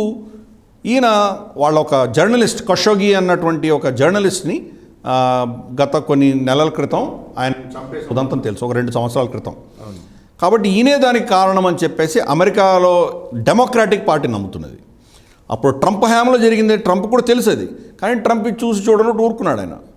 ఎందుకంటే మీ దేశంలో ఏం జరిగిందో నేను ఎందుకు నిర్ణయించాలి, నాకు బిజినెస్ డీల్, కమర్షియల్ డీల్ బాగానే ఉంది కాబట్టి నేను దాని గురించి పట్టించుకోనని ఆయన ప్రాక్టికల్గా ఆయన బిహేవ్ చేస్తే, జో బైడెన్ మాత్రం ఎంబీఎస్ని పక్కన పెట్టేసి డైరెక్ట్గా రాజుతో మాట్లాడడం మొదలుపెట్టారు. ఓకే, కింగ్ సల్మాన్ తోటి. ఆయన చాలా వృద్ధుడు, ఆయన అంత హ్యాండిల్ చేసే కెపాసిటీ లేదు. మొత్తం ప్రభుత్వం అంతా కూడా ఎంబీఎస్ కంట్రోల్లో ఉంది. ఎంబీఎస్కి జో బైడెన్ ప్రభుత్వం వచ్చిన తర్వాత ఈ రోజు దాకా ఆయనతో మాట్లాడలేదు, కనీసం ఫోన్ కాల్ కూడా చేయలేదు. మీ మేజర్ అలై చమురు అంత కొనుక్కుంటున్నారు వాళ్ళ దగ్గర, ఎంబీఎస్ని ఇన్సల్ట్ చేస్తే ఎంబీఎస్ ఊరుకుంటాడా? అందుకే నేను రిటాలియేట్ చేశాడు. ఎప్పుడు అవసరం వచ్చిందో అప్పుడు ఆయన రిటాలియేట్ చేయడం జరిగింది. అంతేకాదు అమెరికాని ఇగ్నోర్ చేసి డైరెక్ట్గా ఇరాన్తో మంతనాలు చేస్తున్నాడు ఆయన. ఓకే, ఇజ్రాయెల్తో మంతనాలు చేస్తున్నాడు. రికగ్నైజ్ చేయకపోయినా కానీ కూడా ఇజ్రాయెల్తో డైరెక్ట్గా మాట్లాడుకుంటున్నారు వాడు. అమెరికన్ ఇన్ఫ్లుయెన్స్ని కంప్లీట్గా గల్ఫ్ నుంచి పక్కన పెట్టేసే దిశగా ఎంబీఎస్ ప్రయత్నం చేస్తున్నాడు. అందుకని అమెరికా ఎంత ప్రయత్నం చేస్తున్నా చమురు ధర పడటం లేదు. అంటే అమెరికా ఎంత క్షీణించిందో జో బైడెన్ కంట్రోల్లో మనం అర్థం చేసుకోవచ్చు. రైట్. ఇక పాకిస్తాన్ విషయాల్లోకి వద్దాం సార్. పాకిస్తాన్కి సంబంధించిన విషయాల్లో ముఖ్యంగా ఇమ్రాన్ ఖాన్పై అవిశ్వాస తీర్మానాన్ని ప్రవేశపెట్టే విషయంలో ఆల్రెడీ విపక్షాలు సమాయత్తమవుతున్నట్టుగా మనకు వార్తలు వస్తున్నాయి. పాకిస్తాన్లో రాజకీయ అస్థిరతకు సంబంధించి మనం గత చాలా ఎపిసోడ్స్ నుంచి మనం మాట్లాడుతూనే ఉన్నాం. డీప్ స్టేట్ కావచ్చు, లేకపోతే ఆర్మీ చీఫ్ కావచ్చు, ఆర్మీ ముఖ్యంగా వీళ్ళకి ఇమ్రాన్ ఖాన్ని పెద్దగా సపోర్ట్ చేస్తున్నట్టుగా కనిపించట్లేదు అనేది మనం చాలా ఎపిసోడ్లో మాట్లాడుకుంటుంది. ఇప్పుడున్న పరిస్థితుల్లో ఇమ్రాన్ ఖాన్ ముందున్న ఆప్షన్స్ ఏంటి, ఛాలెంజెస్ ఏంటి? మనం ఒక విషయం మన గతంలో చర్చించుకున్నప్పుడు Imran Khan selected prime minister అని అందరూ చెప్పే విషయం మనం డిస్కస్ చేసాం. Not elected, selected. Army ISI తీసుకొచ్చాయి. ఫయాజ్ హమీద్ ఉన్నప్పుడు ఐఎస్ఐ చీఫ్గా ఉన్నప్పుడు అతను ఈ వెసులుబాటు చేశాడు. ఇతని ఆపరెంట్స్ ఎవరున్నారో వాళ్ళని ముందర డిస్క్వాలిఫై చేయడం, నవాజ్ షరీఫ్ లాంటి వాళ్ళని, ఇంకొంతమందిని జైల్లో పెట్టడము, అలాగే కొంత మ్యానిపులేషన్, ఇవన్నీ చేసి కూటమిలు తయారు చేసి మొత్తానికి అతన్ని ప్రైమ్ మినిస్టర్ చేశారు. ఇప్పుడు ఫయాజ్ హమీద్ని దించేసే ప్రయత్నంలో కమర్ జావేద్ బాజ్వాకి ఇమ్రాన్ ఖాన్కి మధ్యలో జరిగిన ఘర్షణ గురించి కూడా మనం చర్చించుకున్నాం. నదీం అంజుమ్కి చాలా కాలం వరకు అతన్ని అపాయింట్మెంట్ లెటర్ ఇవ్వకుండా సతాయించాడు ఇమ్రాన్ ఖాన్. దాంతో ఇప్పుడు నదీం అంజుమ్ ఐఎస్ఐ చీఫ్గా ఉంటూ అతను కమర్ జావేద్ బాజ్వా డీప్ స్టేట్ అంతా కూడా తటస్థంగా ఉన్నారు. వాళ్ళు నిజంగా సహాయం చేస్తేనే ఇతని ప్రభుత్వం నిలబడుతుంది. వాళ్ళు తటస్థంగా ఉండడంతో ఇబ్బందిలో ఉన్నాడు. వాళ్ళు నిజంగా తటస్థంగా ఎందుకు ఉన్నారు, ఇతన్ని దించే ప్రయత్నం ఎందుకు చేయట్లేదంటే దానికి కొన్ని కారణాలు ఉన్నాయి. ఐఎంఎఫ్ లోన్ రావడానికి, ఇతరత్ర కొన్ని చట్టాలు చేయడానికి ఆర్మీ వెయిట్ చేస్తోంది. ఎందుకంటే మనకు స్టేట్ బ్యాంక్ ఆఫ్ పాకిస్తాన్కి సంబంధించిన చట్టం కావచ్చు, ఐఎంఎఫ్ లోన్కి సంబంధించింది కావచ్చు, ప్రైస్ ఇంక్రీజ్ కావచ్చు, పెట్రోలు, ఎలక్ట్రిసిటీ, ఇవన్నీ ధరలు పెంపుదల కావచ్చు, ఇవన్నీ కూడా ఇమ్రాన్ ఖాన్ ప్రభుత్వంతో చేయించేసి ఈయన దించేసే ప్రయత్నంలో ఉన్నారు. వేరే వచ్చే ప్రభుత్వం చేయడానికి సిద్ధంగా లేదు. ఓకే, కాబట్టి వీళ్ళు వెయిట్ చేస్తున్నారు. ఇవన్నీ జరిగిన తర్వాత ఆయన దించే ప్రయత్నం చేస్తున్నారు. ఓకే, ఇది ఒకటి. రెండవది, ఒక నిర్ణయం ఇంకా జరగలేదు. ఈ వచ్చే సంవత్సరంన్నర కాలం ఏదైతే ఈ గవర్నమెంట్కి ఉన్నదో అంతవరకు ఒక టెంపరీగా వేరే ప్రభుత్వం ఉండాలా, లేదా ఇప్పుడే ఎన్నికలు డిక్లేర్ చేసి కొత్త ఎన్నికలకు వెళ్ళాలా, ఈ నిర్ణయంలోనే అందరూ సతమతం అవుతున్నారు. కానీ ఒక విషయం అందరూ గ్యారంటీగా ఏం డిసైడ్ చేశారంటే ఇమ్రాన్ ఖాన్ దించాలి అని మాత్రం వాళ్ళు డిసైడ్ అయ్యారు. అపోజిషన్ పార్టీలో బద్ద శత్రువులైనటువంటి Pakistan peoples party, Nawaz Sharif party, PMLN ఏదైతే ఉందో, వీళ్ళిద్దరి నేతలు కూడా కలిశారు. అంటే మన జర్దారీను, తర్వాత షాబాజ్ నవాజ్ షరీఫ్, వీళ్ళిద్దరు కూడా కలిశారు. అలాగే ఎంక్యూఎం పార్టీ ఎవరైతే సపోర్ట్ చేస్తున్నారో ఇమ్రాన్ ఖాన్, వాళ్ళు ఇతరత్ర వీళ్ళు కలిశారు. అంటే మొత్తం అపోజిషనే కాదు, ఇమ్రాన్ ఖాన్ ప్రభుత్వంలో ఉన్నటువంటి కోయిలిషన్ పార్ట్నర్స్ అందరూ కూడా వాళ్ళు కలవడము, కలిసి వాళ్ళందరూ చర్చలు చేసుకొని ఏం చేయాలని నిర్ణయించడము, పర్మిటేషన్ కాంబినేషన్, ఇమ్రాన్ ఖాన్ ఏం చేయగలరు, ఇవన్నీ కూడా అక్కడ జరుగుతున్నాయి. అవన్నీ పావులు కలుపుతున్నారు. ఫైనల్గా నిన్న ఒక 2 రోజుల క్రితం ఏం నిర్ణయించారంటే ఒక నో కాన్ఫిడెన్స్ మోషన్ మనం తీసుకొద్దాము అని నిర్ణయించారు. ఓకే, పెద్ద రిస్కీ ప్రపోజిషన్.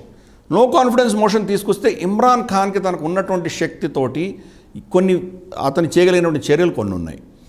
ఒకటి, ఈ అపోజిషన్లో ఉన్న చాలామందిని ఏదో కరప్షన్ కేసులో బుక్ చేసి వాళ్ళని అరెస్ట్ చేయొచ్చు. వాళ్ళు ఇక్కడికి బహుశా వాళ్ళు పార్లమెంట్కి వచ్చి వాళ్ళు ఓటింగ్ కూడా చేయలేనటువంటి పరిస్థితి తీసుకురావచ్చు. రెండవది, అతని దగ్గర ఉన్నటువంటి ధనంతో కొంతమందిని కొనుక్కోవచ్చు. అపోజిషన్ కాకుండా తనకి సపోర్ట్ చేసేటువంటి దిశగా కొంతమంది చేయవచ్చు. మూడవది, వాళ్ళ ఆర్మీ చీఫ్ కమర్ జావేద్ బాజ్వాని డిస్మిస్ చేసి కొత్త ఆర్మీ చీఫ్ని పెట్టవచ్చు. ఇటువంటివి కొన్ని అతనికి ఆప్షన్స్ ఉన్నాయి. కాబట్టి ఆచితూచి వ్యవహరిస్తున్నారు.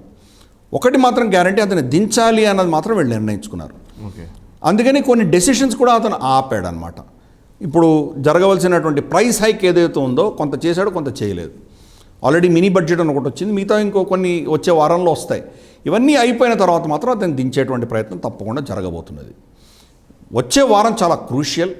బహుశా అది నో కాన్ఫిడెన్స్ మోషన్ వాళ్ళ అసెంబ్లీలో ప్రవేశపెట్టబోతున్నారు. కొన్ని వార్తా కథనాలు ఏం చెప్తున్నాయంటే బహుశా జర్దారీ టెంపరీగా ఎలక్షన్స్ అయ్యేంత వరకు ప్రధానమంత్రిగా ఉండొచ్చేమో అని అంటున్నారు. వాళ్ళ చట్టంలో ఎలా ఉందంటే ఒక్కసారి ఎలక్షన్స్ అనౌన్స్ చేసిన తర్వాత ఇప్పుడున్నటువంటి క్యాబినెట్ ప్రభుత్వం దిగిపోతుంది ఆటోమేటిక్గా. ఒక ఇంటరిమ్ క్యాబినెట్ని తయారు చేస్తారు.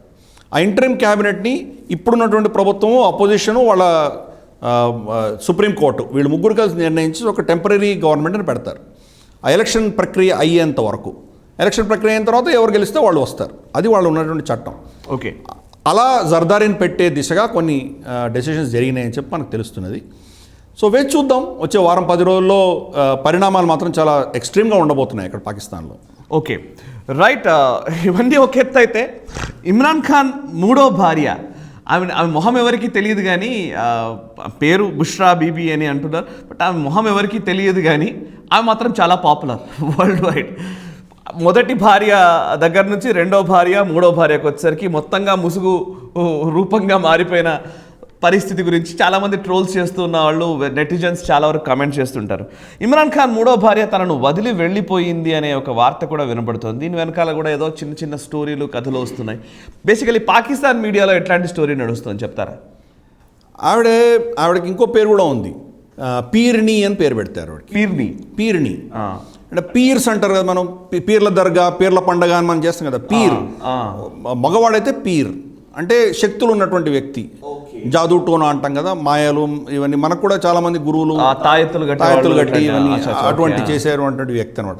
అది స్త్రీ అయితే పీర్ని అంటారు. ఈవిడని పీర్ని అని పిలిచేవారు. ఓకే. ఇమ్రాన్ ఖాన్ ఈవిడ దగ్గరికి కొన్ని సంవత్సరాల క్రితం వెళ్ళి, మరి నేను ఇట్లా ప్రధానమంత్రి అవుతానా అవ్వనా ఏంటి అని అడిగితే, మనం జాతకాలు చెప్పించుకుంటాం, చాలామంది నాడి జోష్యం అని చాలామంది ఉంటారు కదా, అటువంటి వ్యక్తి అనమాట ఈవిడ. వెళ్ళి నాకు మరి పరిస్థితి ఏంటి, నాకేమైనా నిష్కృతి ఉందా అని ఆయన అడిగితే, ఆవిడ అప్పుడు ఇచ్చిన సొల్యూషన్ ఏంటంటే, మా కుటుంబంలో ఒక స్త్రీని నువ్వు పెళ్లి చేసుకున్నావు అంటే నువ్వు ప్రైమ్ మినిస్టర్ అవుతావు అని చెప్పింది ఆవిడ. ఓకే. వాళ్ళ కుటుంబంలో ఎవరు స్త్రీలను అందరినీ వాళ్ళు ఎవాల్యుయేట్ చేసిన తర్వాత ఫైనల్గా ఏం తెలియదంటే, వీళ్ళు ఎవరు పనికిరా, నేనే నీకు భార్య అని అవుతానే నువ్వు ప్రైమ్ మినిస్టర్ అవుతావు అని చెప్పింది ఆవిడ. ఓకే. కానీ ఆవిడ ఆల్రెడీ పెళ్ళి అయి ఉంది అప్పుడు. ఓకే. సో ఇమ్రాన్ ఖాన్ పెళ్లి చేసుకోవడం కోసం తన భర్తని డివోర్స్ చేసి ఇమ్రాన్ ఖాన్ని పెళ్లి చేసుకుంది. ఇది జరిగింది అక్కడ. మొదటి భార్య ఏమో జమీమా ఖాన్ వచ్చేసి ఆవిడ బికినీలో ఫోటోలు ఉన్నాయి. అవును. రెండో భార్య బికినీ లేకపోవచ్చు కానీ కనీసం మొహం మీద కనిపిస్తుంది, మిగతా నార్మల్ దుస్తులు. మూడో భార్య చూసరికి కంప్లీట్ 180 degrees ఆపోజిట్. ఈవిడ మొత్తం కళ్ళు కూడా కనిపించకుండా, వేళ్ళు కూడా కనిపించకుండా మొత్తం బుర్కా వేసుకున్నటువంటి వ్యక్తి. ఇమ్రాన్ ఖాన్ ఎక్కడి నుంచి ఎక్కడికి వెళ్ళాడు. ఒకప్పుడు ఉన్నటువంటి లిబరల్ ఇమ్రాన్ ఖాన్ కంప్లీట్ కట్టర్పంతి అవ్వడానికి ఆయన భార్యలు చూస్తేనే చెప్పొచ్చు మనం.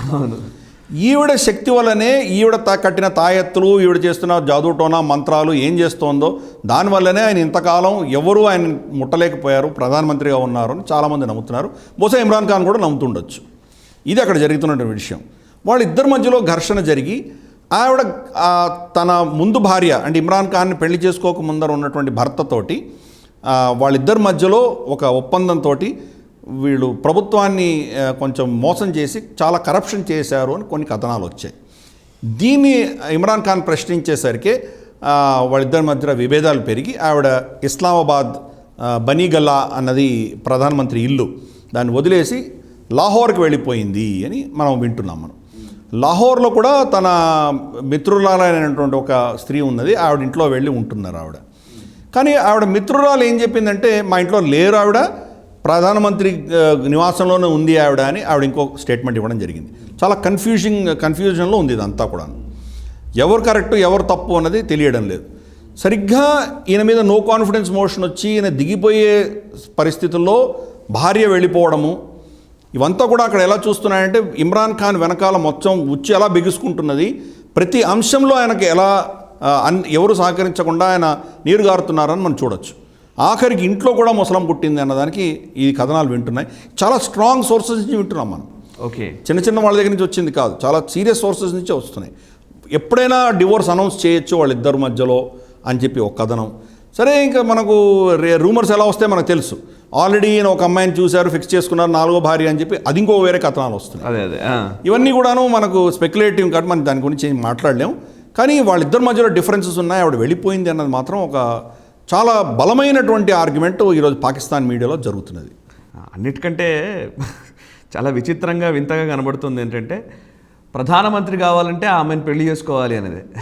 సో అది అంతకంటే మూర్ఖమైన బిహేవియర్ ఉంటుందా అంటే రైట్, పాకిస్తాన్లో ఏదైనా సాధ్యమే. అదేదో సినిమాలో ముంబైలో అంతే, ముంబైలో అంతే అన్నట్టు పాకిస్తాన్లో అంతే అని చాలాసార్లు అనుకోవాలేమో గ్లోబల్ రౌండ్ జోక్ అది. Pakistan station of joke. Right sir, same ఇట్లాంటి జోకే ఇంకొకటి కూడా. బిల్ గేట్స్ పాకిస్తాన్లో పర్యటించిన నేపథ్యంలో బిల్ గేట్స్ ఫోటోని ఆ మీటింగ్ని ట్వీట్ చేసినటువంటి ఇమ్రాన్ ఖాన్ ఐఎస్ఐ చీఫ్, అందులో మాట్లాడుతున్న ఐఎస్ఐ చీఫ్ ఫోటోని మార్ఫ్ చేసి ఆ ఫోటో లేకుండా ట్వీట్ చేయాల్సిన పరిస్థితి వచ్చింది. ఐఎస్ఐ చీఫ్ నదీమ్ అంజుమే నేను ఆ ఫోటోలో ఉండను అని చెప్పి ఆయన చెప్పారన్న వార్తా కథనాలు. ఏంటి అసలు ఏం జరిగింది అక్కడ? ఒకసారి మీరు ఎక్స్ప్లెయిన్ చేస్తే చూడాలి. దీన్ని ఎలా ఎక్స్ప్లెయిన్ చేయాలో కూడా నాకు అర్థం కాదు. పెద్ద జోక్ అంటే జోక్, నిజమైన జోక్ ఇది. బిల్ గేట్స్ ఎందుకు వచ్చారు పాకిస్తాన్కి? అక్కడ పోలియో ఎరాడికేషన్ క్యాంపెయిన్ కోసం వచ్చారు ఆయన. ఓకే, పోలియో నివారణ చర్యల కోసం వచ్చారు ఆయన. ప్రపంచవ్యాప్తంగా పోలియో మొత్తం అన్ని దేశాల నుంచి వాళ్ళు త్వరగా తరిమేయగలిగారు. కానీ 2 దేశాల్లో ఇప్పుడు కూడా ఇంకా పోలియో కేసులు ఉన్నాయి. ఆ 2 ఏమంటే ఒకటి పాకిస్తాన్, ఒకటి ఆఫ్ఘనిస్తాన్. వండర్ఫుల్. ఓకే, ఎందుకంటే కట్టర్ ఇస్లామిక్ దేశాలు. ఆఖరికి ఇస్లాం పుట్టినటువంటి సౌదీ అరేబియాలో లేదు, ఇరాన్ షియా ఇరాన్లో లేదు, ఏ దేశంలో లేదు. వీళ్ళు మాత్రం ఠేకేదారులు, వీళ్ళు ఇస్లాంకి ఠేకేదారులు. ఈ పోలియో డ్రాప్స్ వేయడం వల్ల వాళ్ళ వీర్యం దెబ్బతింటుంది, వాళ్ళ ఉత్పాదక శక్తి క్షీణిస్తుందని చెప్పి వాళ్ళు మేము చేయమని చెప్పారు. వ్యాక్సిన్ విషయంలో కూడా అదే జరిగింది. కరోనా టైంలో అనేక వ్యాక్సిన్లకు అదే యహూదీలు, అమెరికన్లు, కాఫిర్లు వీళ్ళందరూ కలిసి మన మీద ఇంజెక్ట్ చేసి మనల్ని నపుంసకులు చేస్తున్నారు అని చెప్పి ఒక కథనం వాళ్ళ మౌల్వీలు, ముల్లాలు వాళ్ళు మొదలు అరుస్తారు. దాంతో ప్రజలందరూ దాన్ని వ్యతిరేకం చేస్తారు. వాళ్ళు అక్కడ నిజంగా ఎవరిస్తున్నారు పోలియో డ్రాప్స్? ఇవన్నీ ఫ్రంట్ లైన్ వర్కర్స్, వాళ్ళ నర్సులు, వాళ్ళ పారామెడిక్ స్టాఫ్ ఎవరున్నారో వాళ్ళు ఇస్తున్నారు. స్త్రీల పాత్ర చాలా విపరీతంగా ఉన్నది. వాళ్ళని ఎన్నో కేసుల్లో చంపేశారు వీళ్ళు. ఈ ఇస్లామిక్ ఉగ్రవాదులు, తీవ్రవాదులు, ఛాందసవాదులు వాళ్ళని చంపేశారు. పాపం చిన్నపిల్లలకి వాళ్ళు పోలియో ఇవ్వడానికి వెళ్తే వాళ్ళని చంపేశారు వీళ్ళు. నిజంగా సఫర్ అయింది వాళ్ళు. వాళ్ళని ఈ టేబుల్కి ఇన్వైట్ చేయాలా? వాళ్ళని తీసుకొచ్చి ఎవరైతే దెబ్బతిన్నారో వాళ్ళని తీసుకొచ్చి బిల్ గేట్స్ మీటింగ్లో వాళ్ళకు ఒక ఉన్నత స్థానం ఇవ్వాల్సిన బాధ్యత ఉందా లేదా? పోనీ వాళ్ళని వదిలేద్దాం, మీ క్యాబినెట్లో ఉన్న స్త్రీ మినిస్టర్లైనా తీసుకురావాలా? ఎవరూ లేరు. ఆ ఫోటోలో చూస్తే కనుక అందరం పురుషులే ఉన్నారు. ఇది ఒకటి. తర్వాత వాళ్ళ ప్రెసిడెంట్ అల్వి, దానికి ఒక ప్రెసిడెంట్ కూడా ఉన్నారు పాకిస్తాన్కి, అది మర్చిపోతున్నాం మనం. ప్రైమ్ మినిస్టర్ గురించి మాట్లాడుతున్నాం, ప్రెసిడెంట్ ఉన్నారు. అరీఫ్ అల్వి అని ఒక ఆయన ఉన్నారు. ఆయన బలూచిస్తాన్లో యుద్ధం జరుగుతూ 100, 150, 200 మంది పాకిస్తాన్ని చనిపోతుంటే ఈయన వర్డ్లీ ఆడుకుంటున్నాడు. వర్డ్లీ ఆయన ట్విట్టర్లో పోస్ట్ చేస్తున్నాడు. ఓకే, వర్డ్ గేమ్ ఉంటుంది కదా, అది పోస్ట్ చేస్తున్నాడు ఆయన. అటువంటి ప్రెసిడెంట్ వాళ్ళకి ఇంకేం చేద్దాం. ఆయన బిల్ గేట్స్కి హిలాలే పాకిస్తాన్ అని ఒక అవార్డు ఇచ్చారు ఆయన. హిలాలే పాకిస్తాన్ అంటే మన పద్మవిభూషణ్ లాంటిది. భారతరత్న కంటే నెక్స్ట్ 2వ senior most. Nishane Pakistan number 1, Hilale Pakistan number 2. Hilale Pakistan award Bill గేట్స్కి ఇవ్వడం జరిగింది. సో సరే, ఈ లంచ్ మీటింగ్లో వీళ్ళందరూ ఉన్నారు. ఆ ఫోటో చూస్తే కనుక మనం దీంట్లో సోషల్ మీడియాలో చూస్తే బిల్ గేట్స్తో సహా అందరూ కూడాను ఒక సీట్ తట్టు చూస్తున్నారు. ఆ సీట్లో ఎవరు లేరు. ఆ సీట్ తట్టు చూస్తున్నారు. ఆ సీట్ నుంచి ఎవరో మాట్లాడుతున్నాడో అర్థమవుతుంది మనకు. సీట్లో వ్యక్తి మాత్రం లేరు. దాన్ని జూమ్ చేసి చూస్తే వ్యక్తి యొక్క చెయ్యి, భుజం అన్నీ కనిపిస్తాయి. అంటే మార్ఫ్ చేశారు దాన్ని. వెనకాల ఉన్న వాటి పెయింట్ వేసి అంత ఆ మార్ఫింగ్ కూడా వాడికి శక్తి లేదు, వాళ్ళకి అది కూడా చేత కావట్లేదు. ఒక వ్యక్తి ఉన్నాడు అని మనకు అర్థమవుతుంది, కానీ వ్యక్తి మొహము ఏమీ కనిపించదు మనకు. ఈ ఫోటోని Imran Khan prime minister of Pakistan official Twitter హ్యాండిల్లో ట్వీట్ చేశారు ఆయన. అంతకంటే దౌర్భాగ్యం ఏమైనా ఉందా? ఒక మాఫ్ట్ ఫోటోగ్రాఫ్ని దాన్ని ఫోటోషాప్ చేసినటువంటి ఫోటోని ఆయన ట్వీట్ చేశారు. సరే, వాళ్ళందరూ ఇన్వెస్టిగేట్ చేయంగా నదీం అంజుమ్ వాళ్ళ ఐఎస్ఐ చీఫ్ అక్కడ కూర్చున్నారు అని తెలిసింది. ఆయన ఇమ్రాన్ ఖాన్కి చెప్పారంట, నా ఫోటో పెట్టడానికి వీలు లేదు అని చెప్పారంట ఆయన. కాబట్టి ఆ ఫోటో తీసేసి వీళ్ళు పెట్టారంట. ఓకే, అంటే అసలు ఫస్ట్ మీరు ఫోటోలు తీస్తారని తెలుసు కదా, మీరు ఎందుకు వెళ్ళారు ఐఎస్ఐ చీఫ్? ఒకవేళ వెళ్ళారు అనుకుందాం, వెళ్తే కనుక ఫోటోగ్రాఫర్ని మీరు లేని యాంగిల్ నుంచి తీయమని చెప్పొచ్చు కదా, అది కూడా చేయలేదు. పోనీ తీసేసి దాన్ని మార్ఫ్ ఎవడు చేయమన్నాడు? పోనీ మార్ఫ్ చేయకుండా ఇంకేదైనా చేయాలంటే కనుక ఇంకెవరో బిల్ గేట్స్ మాట్లాడుతున్నప్పుడు, ఇమ్రాన్ ఖాన్ మాట్లాడుతున్నప్పుడు ఫోటో తీయచ్చు కదా, మీరు మాట్లాడుతున్నప్పుడు ఫోటో తీసి ఎందుకు ఎక్స్పోజ్ అవ్వాలి? ఎంత పెద్ద జోక్ అసలు. దీన్ని పాకిస్తాన్ ఏమనాలో నాకు అర్థం కాదు. ఎంత విడ్డూరం అంటే ఇది ఒక పెద్ద కామెడీ షోలో ఉంది మొత్తం దేశం అంతా కూడా. ఇమ్రాన్ ఖాన్ ఏం చేసినా దాంట్లో ఇటువంటి మూర్ఖత్వం, పిచ్చితనమే మనకు కనిపిస్తుంది. కానీ దానికి ఎక్స్ప్లెనేషన్ ఎవరు ఇవ్వగలగాలి? ఎందుకు తీశారంటే, నేను నా మొహం కనిపించడానికి వీలేదని చెప్పాడంట, తీసేశారు. నదీం అంజుమ్ ఫోటోలు లేవా? ఉన్నాయి కదా బయట. ఆయన ఏమైనా అకుండ్జాయ్ లాంటి వ్యక్తి, తాలిబాన్ అధినేత అకుండ్జాయ్ నా ఫోటోలు బయటకు రాకూడదని డిసైడ్ చేసినటువంటి వ్యక్తి. ఏమైనా అర్థం ఉందా వీళ్ళు చేస్తున్నటువంటి పనులకు? దీనికి ఎక్స్ప్లెనేషన్ మనం ఎవ్వరం ఇవ్వలేము. ఇమ్రాన్ ఖాన్ గారు వాళ్ళ దేశంలో ఎవరు కూడా ఇవ్వరు నాకు తెలిసి. ఇది పెద్ద జోక్, అంతకంటే ఇంకేం లేదు.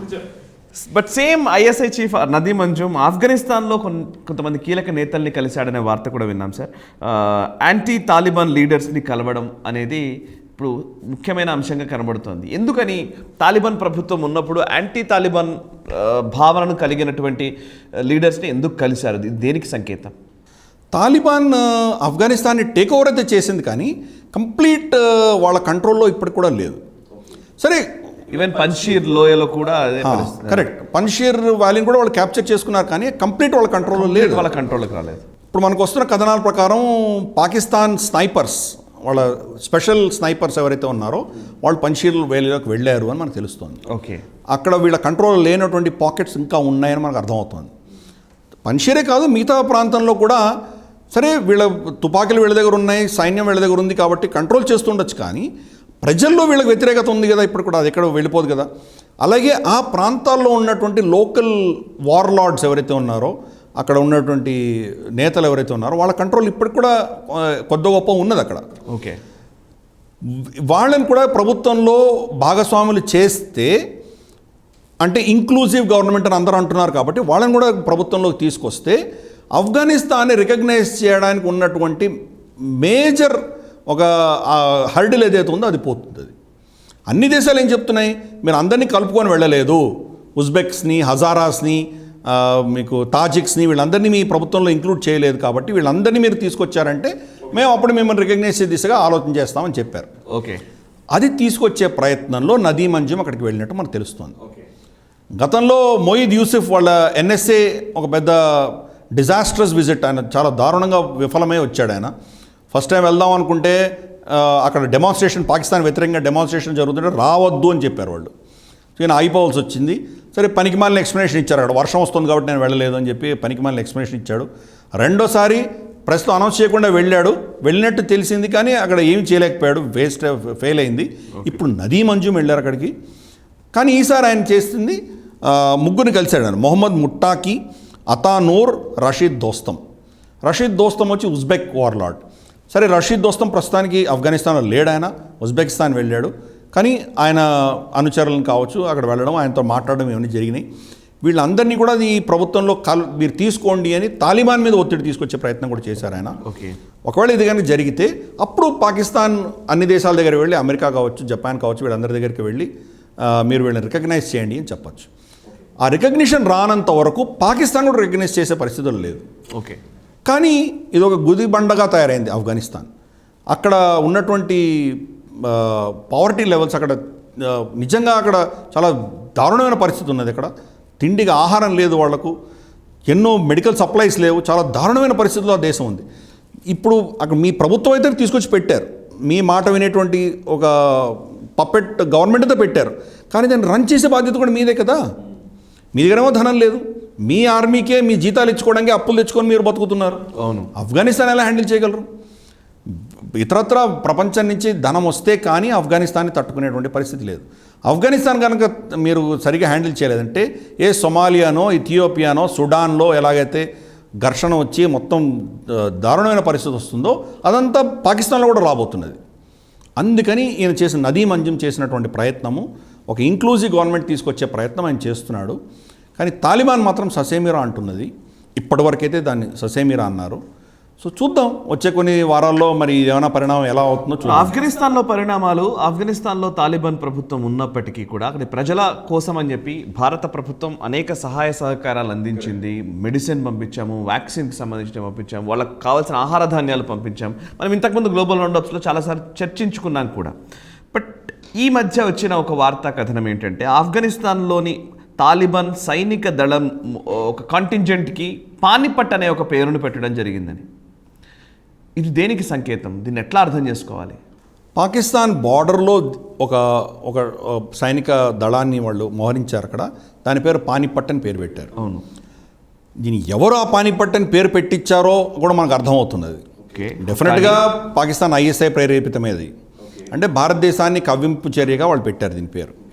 పానిపట్ని ఎందుకు పేరు పెట్టారంటే 3వ పానిపట్ యుద్ధం ఏదైతే జరిగిందో దాంట్లో మరాఠా కన్ఫెడరసీ, మరాఠా రాజులందరూ ఎవరైతే ఉన్నారో హోల్కర్, సింధియాలు వీళ్ళందరూ కలిసి అహ్మద్ షా అబ్దాలీని ఎదుర్కొన్నారు. దాంట్లో వీళ్ళు పరాజయం చెందారు, మరాఠాస్ ఓడిపోయారు. అహ్మద్ షా అబ్దాలీ గెలిచాడు. అంటే మేము మిమ్మల్ని ఓడించాం చూడు అని చెప్పడానికి సింబాలిక్గా అది వాళ్ళు పెట్టారు అని మనకు అర్థమవుతుంది. మనకు వాళ్ళకి 50,000 మెట్రిక్ టన్నుల గోధుమలు పంపిస్తున్నాం మనం. ఈ వారంలో మొదలవుతుంది అది. అలాగే వాళ్ళకు 5 లక్షల వ్యాక్సిన్లు ఫ్రీగా ఇచ్చాం మనం. 3-4 టన్నుల మందు అంటే మెడిసిన్స్ ఇచ్చాం వాళ్ళకి. అయినా కానీ వాళ్ళ బుద్ధి పోనించుకున్నారు కాదు వాళ్ళు. సో అది ఒక టెర్రరిస్ట్ ఆర్గనైజేషన్ కాబట్టి మనం వాళ్ళని ఇగ్నోర్ చేసి ఆఫ్ఘాన్ ప్రజలకు మనం ఇచ్చాం. కానీ ప్రజల్లో కూడా ఈ తీవ్రవాద శక్తులు ఉన్నాయి మనకు. అది కానీ మనకు స్ట్రాటజీగా చాలా ఇంపార్టెంట్. మనం దాన్ని వదులుకునేటువంటి పరిస్థితి లేదు మనకు. పానిపట్ని పేరు పెట్టిన మనకి ఏమవుతుంది? ఓకే సరే, పానిపట్లో మీరు గెలిచారు. ఈరోజు మీరు ఎక్కడున్నారు, ఈరోజు మేము ఎక్కడున్నాం? కరెక్ట్. కొద్ది సంవత్సరాల్లోనే మళ్ళీ మరాఠా కన్ఫెడరసీ చాలా అద్భుతమైన సామ్రాజ్యాన్ని మళ్ళీ స్థాపించుకోగలిగారు వాళ్ళు. కానీ మీ పరిస్థితి ఏంటి? అప్పటి నుంచి ఇప్పటిదాకా మీకు శాంతి లేదు. ప్రతి సంవత్సరం యుద్ధాలు చేస్తున్నారు అంతర్కలహాలతోటి. మీరు ఒక మారణ కాష్టంగా, రావణ కాష్టంగా కాలుతున్నటువంటి దేశం మీది. మేము ఎక్కడికి వెళ్తున్నాం? మా ఎకానమీ ఎక్కడికి వెళ్తోంది? మేము ఏ లెవెల్కి వచ్చాం? మేము ఆఫ్ఘనిస్తాన్, పాకిస్తాన్ రెండు కలిసి వచ్చినా కానీ కూడా మన సైన్యం ముందు నిలబడే స్తోమత వాళ్ళకి ఏమైనా ఉందా? సరే, ఆప్టిక్స్ ఏదో పెట్టుకుంటున్నారు, అది వాళ్ళ విఘ్నతకు వదిలేద్దాం. రైట్. పాకిస్తాన్లోనే ఒక వార్త ఉంది సార్, దాంతో మనం క్లోజ్ చేద్దాం. కండీల్ బలూచ్ సొంత సోదరి అయినటువంటి కండీల్ బలూచ్ని హతమార్చిన కేసులో భాగంగా వసీం బలూచ్ని అరెస్ట్ చేశారు. దానిపైన ట్రయల్ జరిగింది. బట్ వేరాజ్ ఆయన విడుదల చేస్తూ నిర్ణయం తీసుకోవడం జరిగింది కోర్టు. అంటే కండీల్ బలూచ్ని అంటే ఒక పరువు హత్య లాంటిదే కదా ఇది నిజంగా మాట్లాడితే. ఒకసారి ఆ వార్తను ఒకసారి చెప్తారా? దాన్ని ఎట్లా అర్థం చేసుకోవాలనేది, మహిళల విషయంలో, వాళ్ళ హక్కుల విషయంలో పాకిస్తాన్లో ఎట్లాంటి వ్యవహార శైలి ఉందని చెప్పడం కోసమే ఈ దృష్టాంతం అడుగుతున్నాను నేను. కరెక్ట్. కండీల్ బలూచ్ అన్న అమ్మాయి ఒక మీడియా సెలబ్రిటీ. ఓకే. అంటే ఏ సినిమాల్లో యాక్ట్ చేసినటువంటి దాఖలాలు ఏం లేవు, కానీ ఏదో సీరియల్లోనో వీటిలోకి యాక్ట్ చేసిన అమ్మాయి కాదు. కానీ అదే మనం ఇంతకుముందు హరీం షా లాంటి హరీం షా ఓకే, ఆవిడ సోషలైట్, చాలా ఫ్రెండ్స్ ఉన్నారు. కానీ ఈవిడ ఏంటంటే, ఈ అమ్మాయి ఏం చేసిందంటే తన ఫోటోలన్నీ కొంత వెస్టర్న్ అవుట్ఫిట్స్, కొంచెం ప్రొవోకేటివ్గా ఉన్నటువంటి ఫోటోగ్రాఫ్స్ అన్నీ పెట్టేది అమ్మాయి. అమ్మాయికి చాలా పెద్ద ఫాలోయింగ్ ఉండేది. ఎవరైనా అమ్మాయి అటువంటి దుస్తులు వేసుకుంటే ఆబ్వియస్లీ అమ్మాయికి ఫాలోయింగ్ ఉంటుంది. అది పాకిస్తాన్ లాంటి దేశం నుంచి. చూడటం కూడా అమ్మాయి బాగానే ఉంటుంది, అందంగానే ఉంటుంది. కాబట్టి ఫాలోయింగ్ విపరీతంగా ఉండేది అమ్మాయికి. ఓకే. కానీ ఆ అమ్మాయి సోదరుడైనటువంటి వసీం అన్నటువంటి వ్యక్తి, వసీం బలూచ్ అన్నటువంటి వ్యక్తి తన సోదరి వల్ల వాళ్ళ కుటుంబానికి కళంకం వచ్చింది అని చెప్పి ఆ అమ్మాయి గొంతు నిలిపి చంపేశాడు సొంత సోదరిని. దాంతో పోలీసు ముందు కూడా ఒప్పుకున్నాడు. అతన్ని శిక్ష విధించడం జరిగింది, ఎఫ్ఐఆర్ అయింది, జడ్జిమెంట్ కూడా వచ్చింది. అతనికి శిక్ష కూడా విధించిన తర్వాత ఇప్పుడు 6 సంవత్సరాల లోపలే అతను విడుదల చేస్తున్నారు. యాక్చువల్గా పాకిస్తాన్లో సౌదీ అరేబియాలో ఉన్నటువంటి కొన్ని చట్టాలు ఉన్నాయి అక్కడ. ఇది ఇస్లామిక్ చట్టమా కాదా అనేది పెద్ద చర్చ ఉన్నది. అది బహుశా ఇది ఏమంటారంటే ట్రైబల్ సొసైటీ వాళ్ళ అరేబియాలో ఉన్నటువంటి వాళ్ళ సమాజంలో ఉన్నటువంటి చట్టాలు ఇవి. ఇస్లాంలో ఉన్నదా లేదా అన్నది మనం అది చెప్పలేము, మనం నిజంగా చెప్పలేము. అది కొంతమంది ఉందంటారు, కొంతమంది లేదంటారు. అది ఏంటంటే బ్లడ్ మనీ అంటారు. అంటే ఎవరైనా మీరు ఎవరిని మర్డర్ చేస్తేనో, చంపితేనో, లేదా యాక్సిడెంట్లో ఎవరైనా చనిపోతేనో మీకు పడవలసిన శిక్షని మీరు తగ్గించుకోవాలంటే చనిపోయిన వ్యక్తి యొక్క కుటుంబం మిమ్మల్ని క్షమిస్తే మీరు తప్పించుకోవచ్చు.